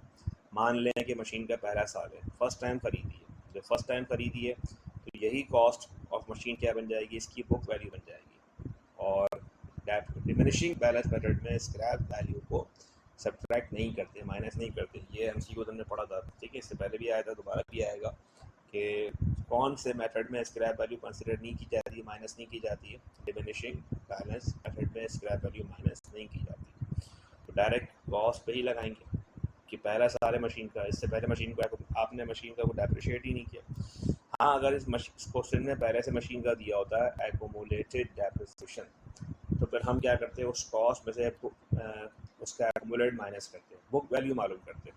ठीक है, सब बात समझ में आ गई कि बुक वैल्यू मशीन की कैलकुलेट जब करनी पड़ेगी जब सवाल में मशीन का पहले से एक्यूमुलेट दिया होगा। इस वक्त सवाल में मशीन का एक्यूमुलेट नहीं दिया हुआ, तो लिहाजा जो है वो डायरेक्ट कॉस्ट लगा। चलें 1,50,000 का मालूम करें, 20% निकालें, कितना आना चाहिए? ठीक है, 30,000। तो उसका आंसर लगाएंगे option number B, 30,000 is the right answer. ये क्या है? मशीन का डेफिनेशन इस साल का, पहले साल का। ठीक है, इसके अलावा ये हो गया ऑप्शन बी, इसका आंसर लगाएंगे 30,000। और याद करें डिमिनिशिंग बैलेंस मेथड में book value multiply by rate, पहले साल जो कॉस्ट होती है वही बुक वैल्यू होती है, इसीलिए उससे शुरुआत करते हैं। स्क्रैप वैल्यू का माइनस नहीं करेंगे, याद रखिएगा, डिमिनिशिंग में स्क्रैप वैल्यू का काम नहीं है। नेक्स्ट कहते हैं in case of liquidation of a firm the assets are dash, यानी जब हम फर्म को वाइंड अप कर रहे होते हैं तो फर्म को वाइंड अप करते वक्त, लिक्विडेट करते वक्त एसेट्स क्या कर दिए जाते हैं? डोनेट कर दिए जाते हैं किसी को, और डिस्ट्रीब्यूट कर दिए जाते हैं, सोल्ड कर दिए जाते हैं, या फिर क्या लगाएंगे इसमें, रीवैल्यू किए जाते हैं। याद रखें लिक्विडेशन फर्म को वाइंड अप कर रहे हैं, यानी कि कारोबार ख़त्म कर रहे हैं। तो जब कारोबार को ख़त्म कर रहे हैं तो लिहाजा फर्म के जितने भी एसेट्स होते हैं वो सब क्या कर दिए जाते हैं? सोल्ड कर दिए जाते हैं। अगर याद करें तो पहली कैलकुलेशन करवाई थी आप क्लास में आपको कि भाई सोल्ड ऑफ, मतलब जिसे एसेट सोल्ड किए तो मालूम करें लॉस और गेन ऑन रियलाइजेशन मालूम करें। तो कैसे करते थे? Selling price of other assets minus book value of other assets. ठीक है, तो पहला स्टेप क्या होता है? सोल्ड कर दिए जाते हैं एसेट्स को। फिर उसके स्टेप पढ़ाते हैं, लायबिलिटी पे की जाती है, लॉस वगैरह गेन डिस्ट्रीब्यूट किया जाता है, और फिर पार्टनर्स को आखिर में फाइनल सेटलमेंट की जाती है। In the absence of any agreement regarding the profit loss distribution it will be distributed among the partners that, किसी भी किस्म की अगर हमने एग्रीमेंट को मेंशन नहीं किया, प्रॉफिट लॉस उसमें मेंशन करना भूल गए, तो फिर प्रॉफिट लॉस डिवाइड कैसे करेंगे? तो यहाँ पे क्या लिखा है देखें, according to average capital, beginning capital at the, ठीक है, कैपिटल एट दी एंड क्या लगाएंगे? इक्वली लगाएंगे। इसका आंसर क्या है? Option number D is the right answer, कि अगर प्रॉफिट लॉस का आपने मेंशन नहीं किया तो फिर प्रॉफिट लॉस इक्वली डिस्ट्रीब्यूट करेंगे।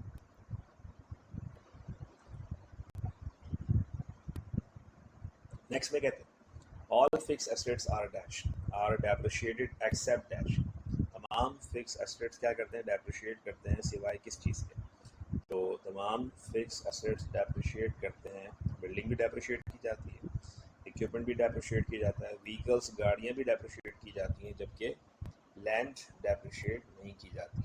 ठीक है, अभी हमने पहले पढ़ा था MCQs, तो पहले ये इस नाम से आया था कि भाई लैंड को हम लोग डेप्रिशिएट करते ही नहीं है, और उसमें लिखा था ऑप्शन में परसेंटेज लिखी हुई थी 15%, 20%, 25%, 30%। तो यहाँ पे लगाएंगे कि लैंड डेप्रिशिएट नहीं की जाती है। ठीक है, इसका आंसर क्या आएगा? ऑप्शन नंबर डी, सारे एसेट डेप्रिशिएट करते हैं सिवाय किस चीज़ के?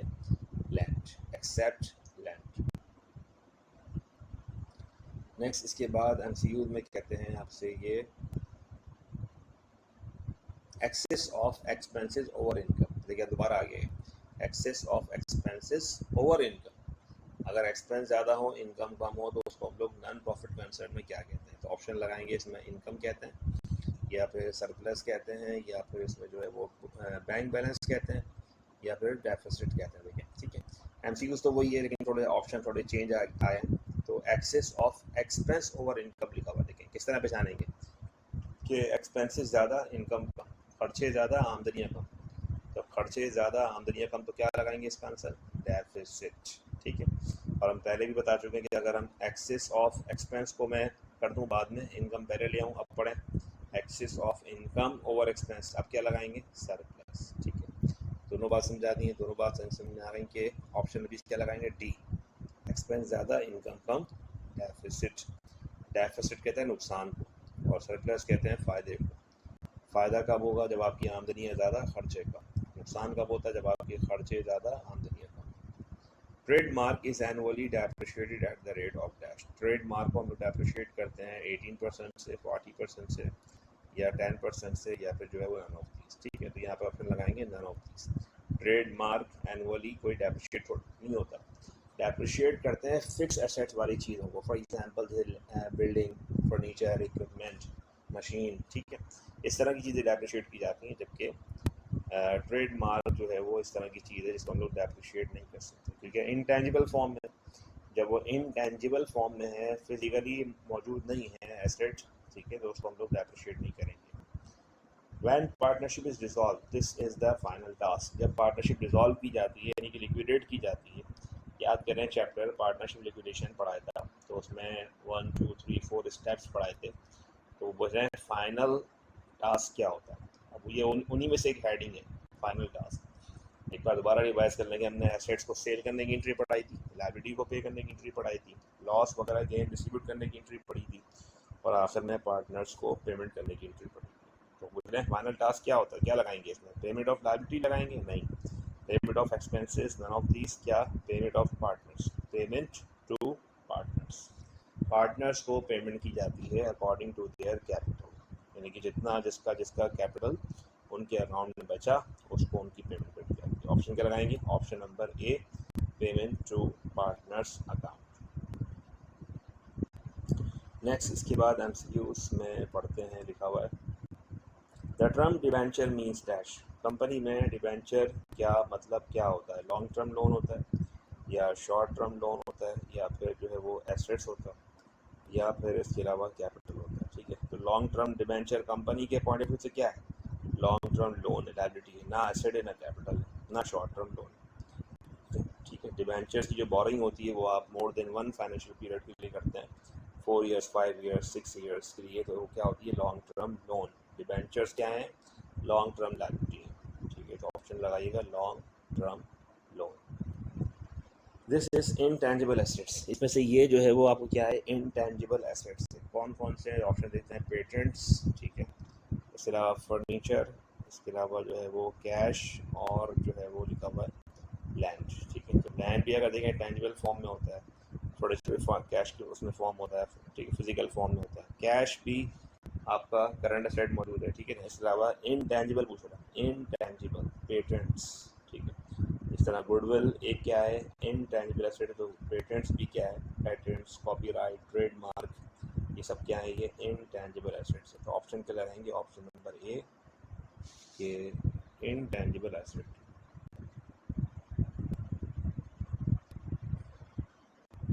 नेक्स्ट इसके बाद हम सीक्वेंस में कहते हैं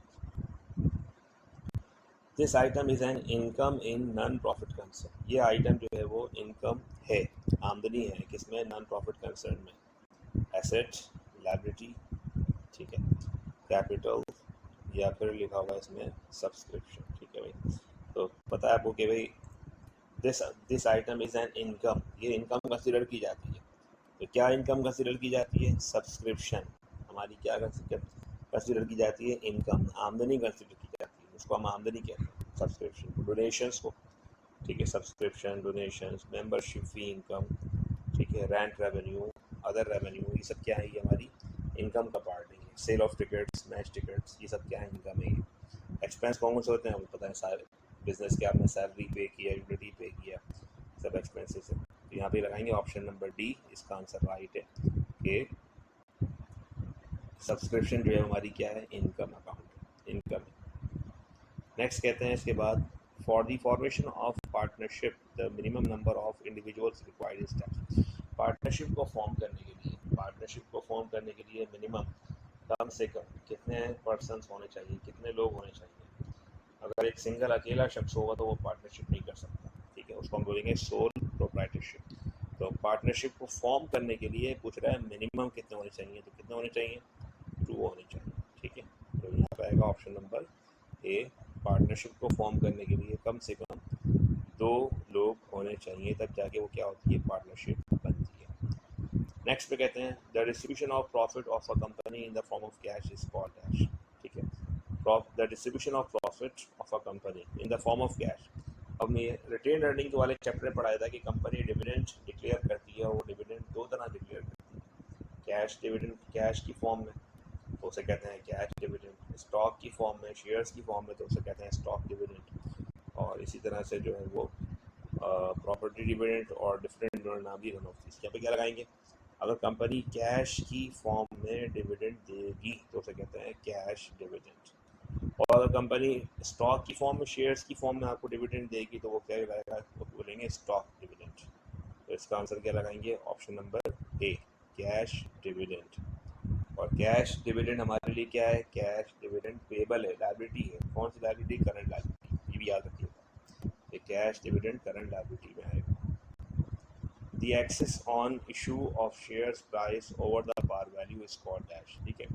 access on issue of the share price over the par value, par value से ज़्यादा में अगर इशू किया है आपने, अगर पार वैल्यू से ज़्यादा में इशू किया है, सेंटेंस से मतलब बता रहा हूँ उर्दू में, the excess on issue of share price over the par value is called dash. उसको क्या बोलते हैं, उसको हम लोग कहते हैं प्रीमियम। जो डिफरेंस एक्स्ट्रा आएगा, उस डिफरेंस एक्स्ट्रा आने वाले को आप लोग क्या रिकॉर्ड करते हैं, प्रीमियम।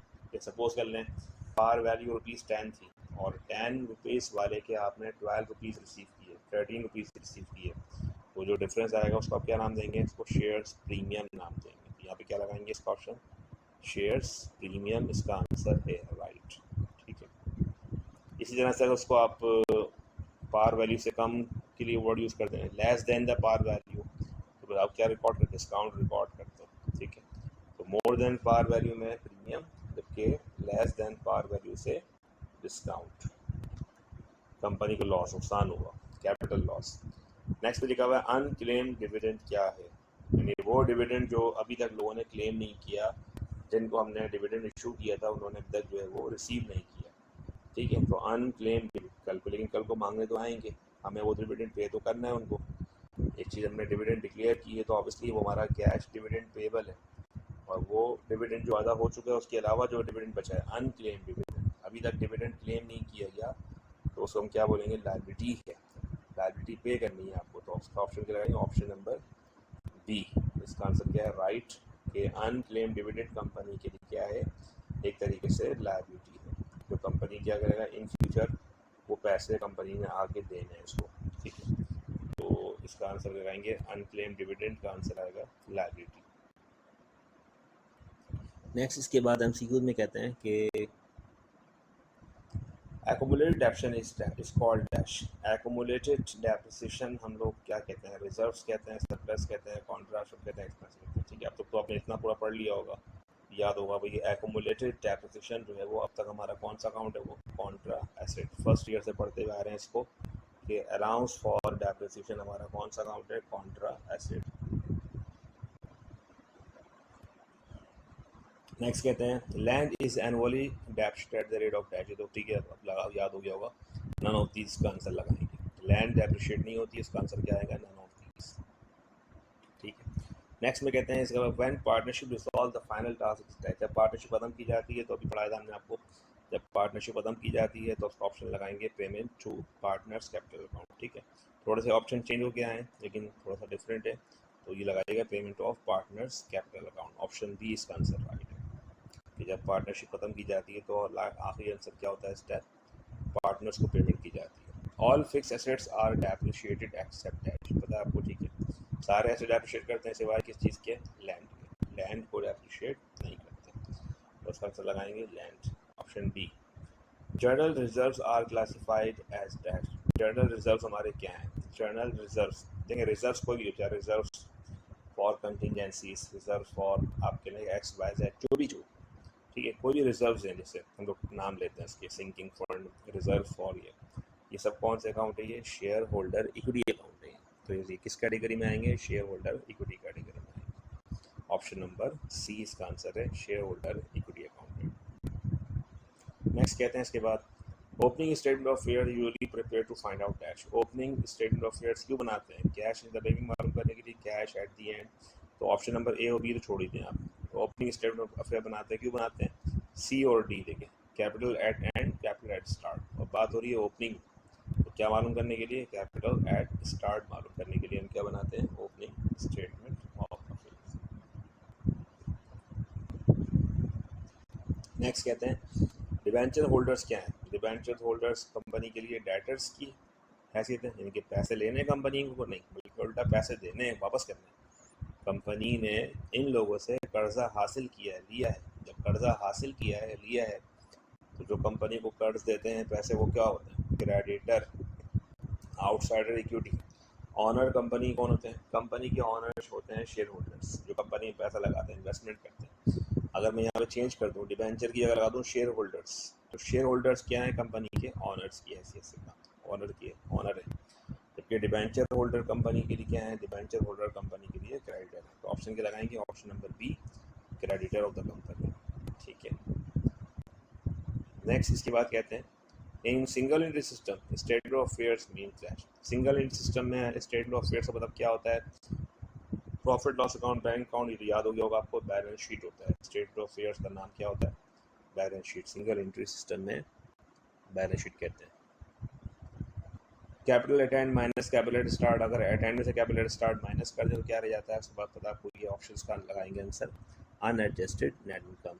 ठीक है, तो इसका आंसर लगाएंगे अनएडजस्टेड। क्यों एडजस्टेड क्यों नहीं, नेट इनकम क्यों नहीं लगाया? क्योंकि अभी हमने एडजस्टमेंट्स करना है, प्लस माइनस करना है, तो जब तक कहीं जाके इसका आंसर आएगा। Adjusted capital at the and, आप देखें इसमें शायल कीजिएगा adjusted capital eight and minus capital at start. ठीक है, यानी कि अगर आपने एडजस्टेड वाला कैपिटल एट एंड लिया है और जिसमें से कैपिटल स्टार्ट को माइनस किया, तो अब जो आंसर आएगा वो अनएडजस्टेड नहीं आएगा। अब जो आंसर आएगा वो क्या आएगा? Net income. ठीक है, तो पिछले वाले एमसीक्यू में इस बारे में देखिए यही फ़र्क है। पहले वाले में सिंपल ये लिखा हुआ था capital eight and minus capital start, तो आपने क्या लगाया था? Unadjusted net income. अब देखिए लिखा हुआ है adjusted capital eight and minus capital start, तो आंसर क्या लगाएंगे इसका? Net income. एग्जाम में इस बात को खास ख्याल रखिएगा। Revaluation loss of assets will be debited to dash. अगर रीवैल्यूएशन का लॉस हो एसेट्स पे तो हम लोग कौन सा अकाउंट डेबिट करते हैं? आप देखें, याद रहे, रीवैल्यूएशन हो तो ऑब्वियसली अगर वो रीवैल्यूएशन लॉस है या गेन है तो अल्टीमेटली उसको पार्टनर्स के कैपिटल अकाउंट पे ही डिस्ट्रीब्यूट किया जाता है। या तो कैपिटल अकाउंट को इंक्रीज कर देंगे, बढ़ा देंगे, या फिर कैपिटल अकाउंट डिक्रीज कर देंगे। और यहाँ बात हो रही है रीवैल्यूएशन लॉस, तो लॉस होने की सूरत में will be debited to dash, कौन से अकाउंट को डेबिट करेंगे? ठीक है, तो इसका ऑप्शन लगाएंगे ऑप्शन नंबर सी। क्या लगाएंगे? अगर लॉस हो तो लॉस होने की सूरत में जब डिस्ट्रीब्यूट करेंगे तो क्या होगा? डिस्ट्रीब्यूट होने की सूरत में हम करेंगे ए पार्टनर, ठीक है, A capital debit, B capital debit, C capital debit, revaluation credit. इससे क्या हो गया? लॉस डिस्ट्रीब्यूट हो गया, खत्म हो गया। गेन बांटेंगे तो गेन से कैपिटल बढ़ते हैं, तो क्रेडिट कौन से अकाउंट होते हैं? ये होते हैं कैपिटल। अभी पूछ रहा है कौन से अकाउंट डेबिट होंगे? ये वाला अकाउंट डेबिट होंगे। ठीक है, नेक्स्ट इसके बाद एमसीक्यू में कहते हैं कि the written agreement between the partners is termed as that. जो पार्टनरशिप में लिख कर एग्रीमेंट किया जाता है उसको हम लोग क्या कहते हैं? अभी तो पढ़ा था, ये समझाया था आपको क्या होता है। ये पार्टनरशिप डीड कहते हैं, उसका आंसर आएगा पार्टनरशिप डीड। बाकी मेमोरेंडम और जो आर्टिकल्स हैं प्रोस्पेक्टस, वो कंपनी के डॉक्यूमेंट्स के नाम है। कंपनी के डॉक्यूमेंट्स को कहते हैं आर्टिकल, मेमोरेंडम। वो यहाँ नहीं पूछा उन्होंने। यहाँ नेक्स्ट पूछा उन्होंने कि the excess amount on issue of shares is termed. ठीक है, excess amount on issue of shares, shares पे जो एक्सेस अमाउंट मिलता है उसे क्या कहते हैं? उसे कहते हैं शेयर्स प्रीमियम। तो इसका ऑप्शन लगाएंगे शेयर्स प्रीमियम, इसका आंसर राइट है। ठीक है, क्योंकि बात हो रही है एक्स्ट्रा अमाउंट रिसीव करने की, हासिल करने की, तो वो क्या होता है? Shares premium. The assets are sold at more than book value. देखिए ये काम की बात है, ये आपको सुनना चाहिए। The assets are sold at more than book value, वो एसेट जो कि हमने बुक वैल्यू से ज़्यादा में मतलब सोल्ड किए, बेचे। नेक्स्ट कहते हैं realisation account will be dash. ठीक है, जब एंट्री बनाते हैं तो एंट्री में क्या एंट्री बनाते हैं? कैश भी डेबिट, अगर लॉस हुआ है तो लॉस भी, लॉस ऑन पूरा बोलते हैं, लॉस ऑन रियलाइजेशन भी डेबिट, और अदर एसेट्स क्रेडिट। ठीक है, तो अब ये पूछ रहे हैं क्या? The assets are sold at more than book value, अगर बेचे हैं बुक वैल्यू ज़्यादा में बेचे, तो बुक वैल्यू से ज़्यादा बेचने की सूरत में क्या हुआ? गेन हुआ है, और गेन ऑन रियलाइजेशन डेबिट नहीं होता, क्रेडिट होता है। तो ये पूछ रहे हैं कि अकाउंट जो है वो रियलाइजेशन का वो क्या करेंगे? क्रेडिट करेंगे, डेबिट करेंगे, नॉन, ठीक है, नॉन रिकॉर्डेड। क्या लगाएंगे? जब अगर आपने मोर देन बुक वैल्यू बेचा है, ज़्यादा में बेचा है, तो अकाउंट क्या करेंगे? क्रेडिट करेंगे। कौन सा अकाउंट क्रेडिट करेंगे? रियलाइजेशन अकाउंट को क्रेडिट करेंगे। वजह उसकी क्रेडिट क्यों करेंगे? उसको गेन रिकॉर्ड करना है, तो गेन की सूरत में रियलाइजेशन क्रेडिट किया जाता है। ठीक है, और लॉस की सूरत में डेबिट किया जाता है। तो पूछे अगर अगर वो इस तरह बोलते हैं the assets are sold at less than the book value, अगर less than the book value हो कि पूछे आपसे बताइए कि रियलाइजेशन अकाउंट क्या करेंगे, फिर उस टाइम डेबिट करेंगे। ठीक है, तो दोनों ऑप्शन को अच्छी तरह पढ़ के समझ के और फिर लगाइएगा इसको। नेक्स्ट एमसीक्यू में कहते हैं कि the term debenture means dash, debenture का मतलब क्या होता है, long term liability, short term liability, तो ये तो हम पढ़ चुके हैं। इसका आंसर क्या है, डिबेंचर मतलब क्या होता है, लॉन्ग टर्म लायबिलिटी होता है, तो इसका ऑप्शन नंबर लगाएंगे बी, लॉन्ग टर्म लायबिलिटी। इसके बाद नेक्स्ट एमसीक्यू में कहते हैं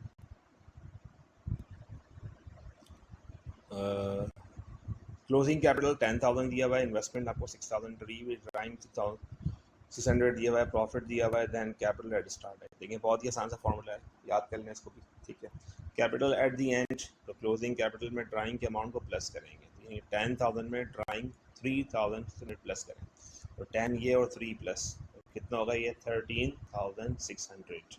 इसमें से इन्वेस्टमेंट के 6,000 माइनस कर दें और प्रॉफिट के वाले पैसे माइनस कर दें। ठीक है, यानी कि ड्राइंग को वापस ऐड बैक करें, प्लस करें क्लोजिंग कैपिटल में, और इन्वेस्टमेंट के पैसों को, प्रॉफिट के पैसों को माइनस कर देंगे, तो आपका आंसर खुद ब खुद आ जाएगा। इसका आंसर लगाएंगे ऑप्शन नंबर जो है उसका आंसर डी, आखिरी वाला आंसर आएगा 5,000 कैपिटल एट द बिगनिंग। और याद रखें ये मिसिंग फिगर्स आ सकती हैं एग्जाम में, क्वेश्चन बन के भी आ सकता है और इसका जो है वो एमसीक्यू में भी आ सकता है।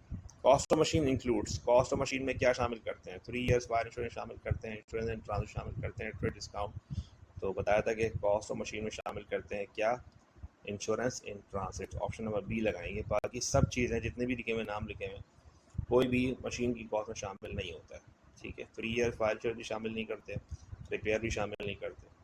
Honours of the limited public limited company are known as dash, जो पब्लिक लिमिटेड कंपनी की जो ऑनर्स हैं वो क्या कहलाते हैं, ऑडिटर कहलाते हैं, डायरेक्टर, शेयर होल्डर्स क्या कहलाते हैं, तो कंपनी के ऑनर्स को हम लोग क्या कहते हैं, शेयर होल्डर्स कहते हैं। ऑप्शन नंबर सी इसका आंसर है, शेयर होल्डर कहलाते हैं।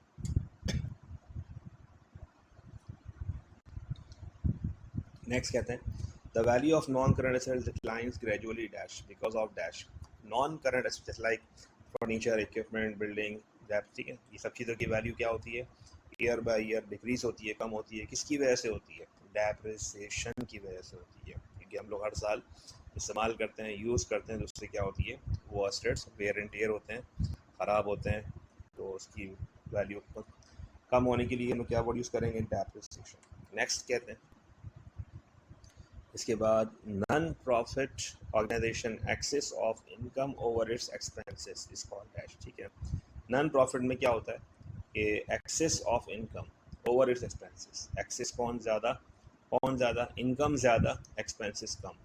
जब इनकम ज़्यादा हो, एक्सपेंस कम हो, आमदनियाँ ज़्यादा हो, खर्चे कम हो, क्या लिखते हैं, सरप्लस। तो इसका आंसर क्या लगाएंगे, ऑप्शन नंबर ए, सरप्लस इसका आंसर राइट है। ठीक है ना, क्यों, क्योंकि इनकम ज़्यादा और एक्सपेंसेस कम की बात हो रही है। हाँ, अगर ये बोलते भाई जो है वो एक्सपेंसेस ओवर इनकम लिखा हो, excess of expense over income, सिर्फ मैंने इनकम को बाद में ले आया, एक्सपेंसेस पहले कर दिया, क्या हो जाएगा, चेंज हो जाएगा। ठीक है, इसमें कुछ टाइपिंग मिस्टेक्स हुई हैं एमसीक्यूज में, तो वो स्पेलिंग्स पे इतना फोकस मत कीजिएगा, इसमें कुछ टाइपिंग मिस्टेक जो है वो रह गई थी। Persons enter into partnership business called dash, यानी वो लोग जो कारोबार में पार्टनरशिप में एंटर हो जाते हैं, और तो सब लोग क्या कहते हैं, उसको हम लोग कहते हैं फ्रेंड्स कहते हैं आपस में, या शेयर होल्डर्स कहते हैं, या फिर क्या कहते हैं उसको, पार्टनर्स कहते हैं, या फिर जो है वो उसको प्रोमोटर्स कहते हैं। बताइए क्या कहते हैं, तो वो लोग जो पार्टनरशिप में एंटर होते हैं उसे क्या कहते हैं आपस में, पार्टनर्स। तो ऑप्शन लगाएंगे सी इसका आंसर है, क्या, ऑप्शन सी इसका आंसर, पार्टनर्स। वो लोग जो कारोबार में एंटर हो जाते हैं उसे कहते हैं पार्टनर्स। ठीक है, पार्टनरशिप फॉर्म कर लेते हैं, पार्टनर्स कहलाते हैं। कैपिटल एट एंड में ड्राइंग को प्लस करो और ये साइन माइनस किए, माइनस कर दो प्रॉफिट, प्रॉफिट को हटा दो, तो याद रखें कैपिटल एट एंड में ड्राइंग को तो प्लस कर लिया। ठीक है, फिर आप क्या किया करते थे, कैपिटल एट स्टार्ट और इन्वेस्टमेंट को माइनस किया करते थे, तो आता था प्रॉफिट। इस वक्त सवाल में इन्वेस्टमेंट नहीं, सवाल में नहीं दी हुई, तो आप सोच रहे हैं इन्वेस्टमेंट नहीं है, क्या आएगा उसका आंसर, एवरेज कैपिटल आएगा, एंडिंग कैपिटल आएगा, बिगनिंग कैपिटल आएगा, या फिर इसका आंसर जो है वो नन ऑफ दिस। क्या लगाएंगे, कैपिटल एट एंड में ड्राइंग को प्लस करें और प्रॉफिट को माइनस करें। ठीक है, तो बताइए क्या आएगा, फ़िलहाल सवाल में अगर आप ये एज्यूम कर लें कि इन्वेस्टमेंट वगैरह नहीं है तो क्या लगाएंगे, बिगिनिंग कैपिटल। क्यों, कैपिटल एट स्टार्ट, ठीक है ना। कल तक हम प्रॉफिट मालूम किया करते थे तो कैपिटल एट एंड में ड्राइंग को प्लस किया करते थे और कैपिटल एट स्टार्ट को माइनस किया करते थे, तो प्रॉफिट आया करता था। आज सवाल में प्रॉफिट दिया था और क्लास में मिसिंग फिगर्स के सवाल करवाए हुए हैं, तो मिसिंग फिगर्स की तरह इसको रख के सॉल्व कर लीजिएगा, देख लीजिएगा, इसका आंसर लगा लीजिएगा। नेक्स्ट इसके बाद एमसीक्यू में कहते हैं कि by nature of a debenture is dash. Nature के हिसाब से डिबेंचर कंपनी जो है वो, डिबेंचर क्या है कंपनी के लिए, एसेट्स में आता है या लायबिलिटी में आता है या फिर जो है वो इसमें कैपिटल में आता है। क्या लगाएंगे इसमें, एक्सपेंसेस। डिबेंचर्स कंपनी के लिए क्या है, एसेट है, लायबिलिटी है। लेकिन ए और बी में सोचें, सी और डी छोड़ दें, ठीक है। तो डिबेंचर्स कंपनी के लिए क्या है, लायबिलिटी, ठीक है। कौन सी लायबिलिटी, लॉन्ग टर्म लायबिलिटी। तो ऑप्शन लगाएंगे, option number B, liability. Debentures company के लिए लायबिलिटी अकाउंट है। ओके, नेक्स्ट में कहते हैं इसके बाद, if assets valuing 58,999 are sold for rupees 58,900। देखिए 58,999 बड़ी वैल्यू होती है जबकि 58,900 छोटी वैल्यू है, ठीक है। और then there will be dash. वो बोल रहे हैं कि अगर एसेट्स की बुक वैल्यू है, बुक वैल्यू कितनी है 58,999, ये वाले एसेट्स को हमने सोल्ड कितने में किया, बेचा कितने में, 58,900। कम में बेचा है, ज़्यादा में बेचा है, आई थिंक वो कम में बेचा है, सोल्ड फॉर 58,900, ठीक है। कितना कम में बेचा है, 99 रुपीज़ कम में बेचा है। अगर आप ये डिफरेंस निकालें 999 और इसका आंसर कितना आ रहा है, डिफरेंस आ रहा है 99, then there will be dash. तो अगर हमने एसेट्स की वैल्यू 58,999 की वैल्यू को 58,900 में बेचा है तो हमें क्या हुआ, लॉस हुआ है, गेन हुआ, ठीक है। गेन कब होता है, जब सेलिंग वैल्यू ज़्यादा होती है। अगर बुक वैल्यू से ज़्यादा में बेचा तो ज़्यादा में बेचने की सूरत में क्या होता है, गेन होता है। अभी फ़िलहाल क्या होना चाहिए, इसका आंसर क्या लगाएंगे, लॉस ऑफ ₹99, ठीक है। क्यों, ये आपको समझ में आ रहा है कि एसेट्स की बुक वैल्यू कम है जबकि सेलिंग वैल्यू क्या है, और उसमें बुक वैल्यू ज़्यादा है और सेलिंग वैल्यू कम है, तो इसलिए क्या हो रहा है, लॉस हो रहा है। कितने का, 99 रुपीज़ का। ऑप्शन सी लगाएंगे इसका आंसर, ये लॉस होगा आपको। इसके बाद नेक्स्ट एमसीक्यू में कहते हैं, depreciable cost plus salvage value is equal to dash. अभी ये बात याद कर लें कि कॉस्ट में से स्क्रैप वैल्यू माइनस करते हैं तो क्या आता है, डेप्रिसिएबल कॉस्ट आती है। तो किसी एसेट की कॉस्ट में से अगर स्क्रैप वैल्यू को हटा दें तो क्या आता है, डेप्रिसिएबल कॉस्ट, ठीक है। तो ये दोबारा क्या कह रहे हैं कि अगर उसी डेप्रिसिएबल कॉस्ट में स्क्रैप वैल्यू को, जिसको आपने माइनस किया था, कॉस्ट में से माइनस किया था, ठीक है, दोबारा अगर प्लस कर लें इन दोनों में आपस में तो उसका आंसर क्या बन जाएगा, कॉस्ट। और भी ऑप्शन देखें, बुक वैल्यू, मार्केट वैल्यू या फिर स्क्रैप वैल्यू।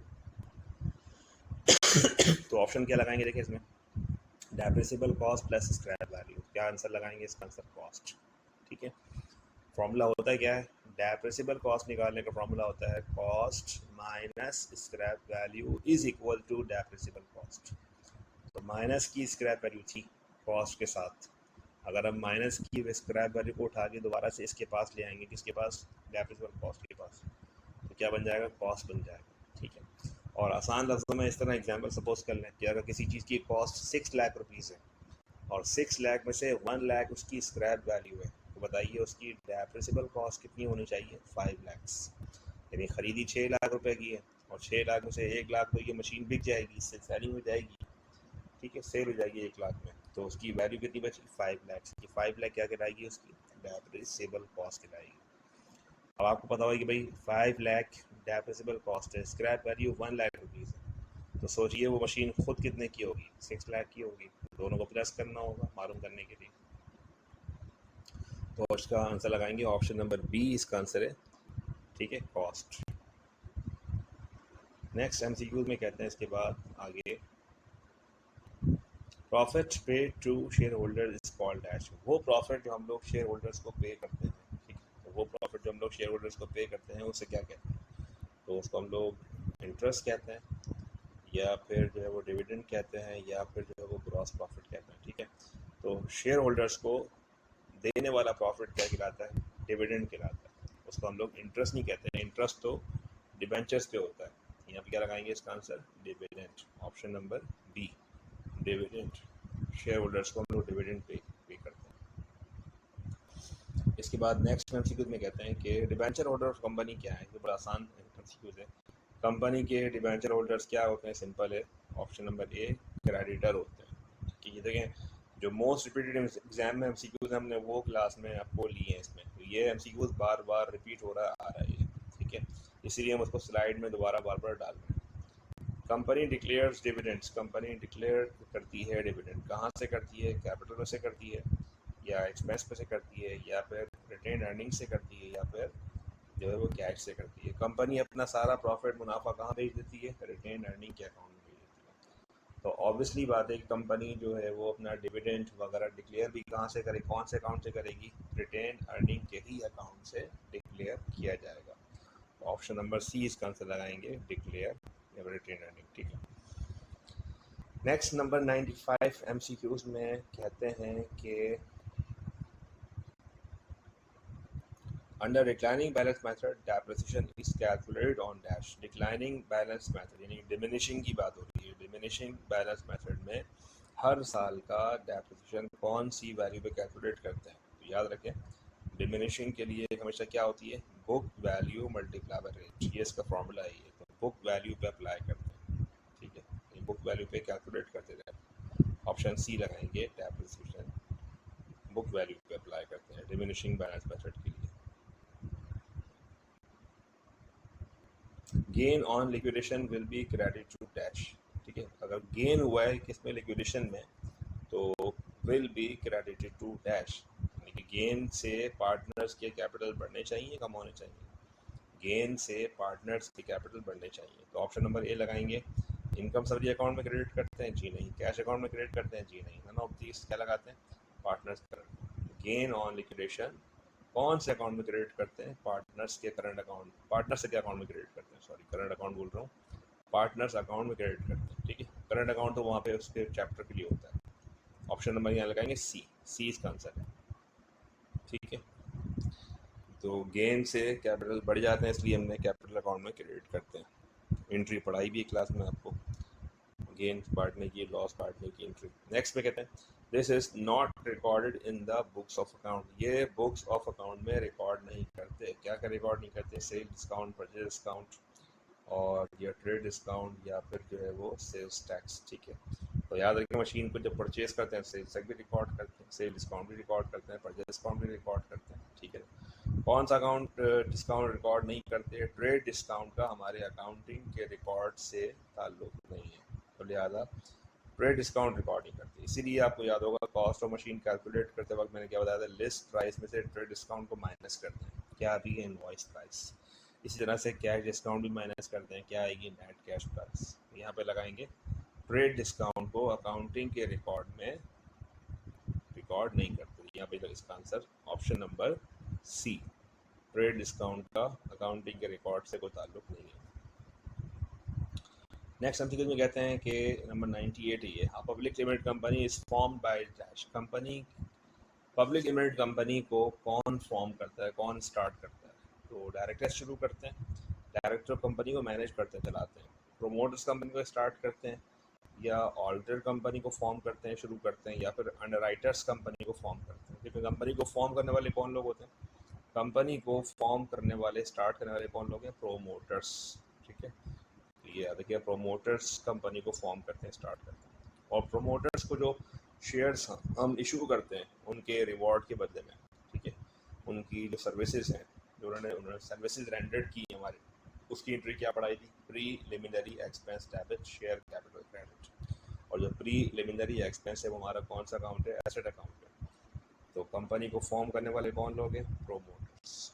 ठीक है, हाँ, मैनेज करने वाले कौन लोग हैं? चलाने वाले, इसके जो डिसीजन मेकिंग होती है क्या होती है? Board of directors.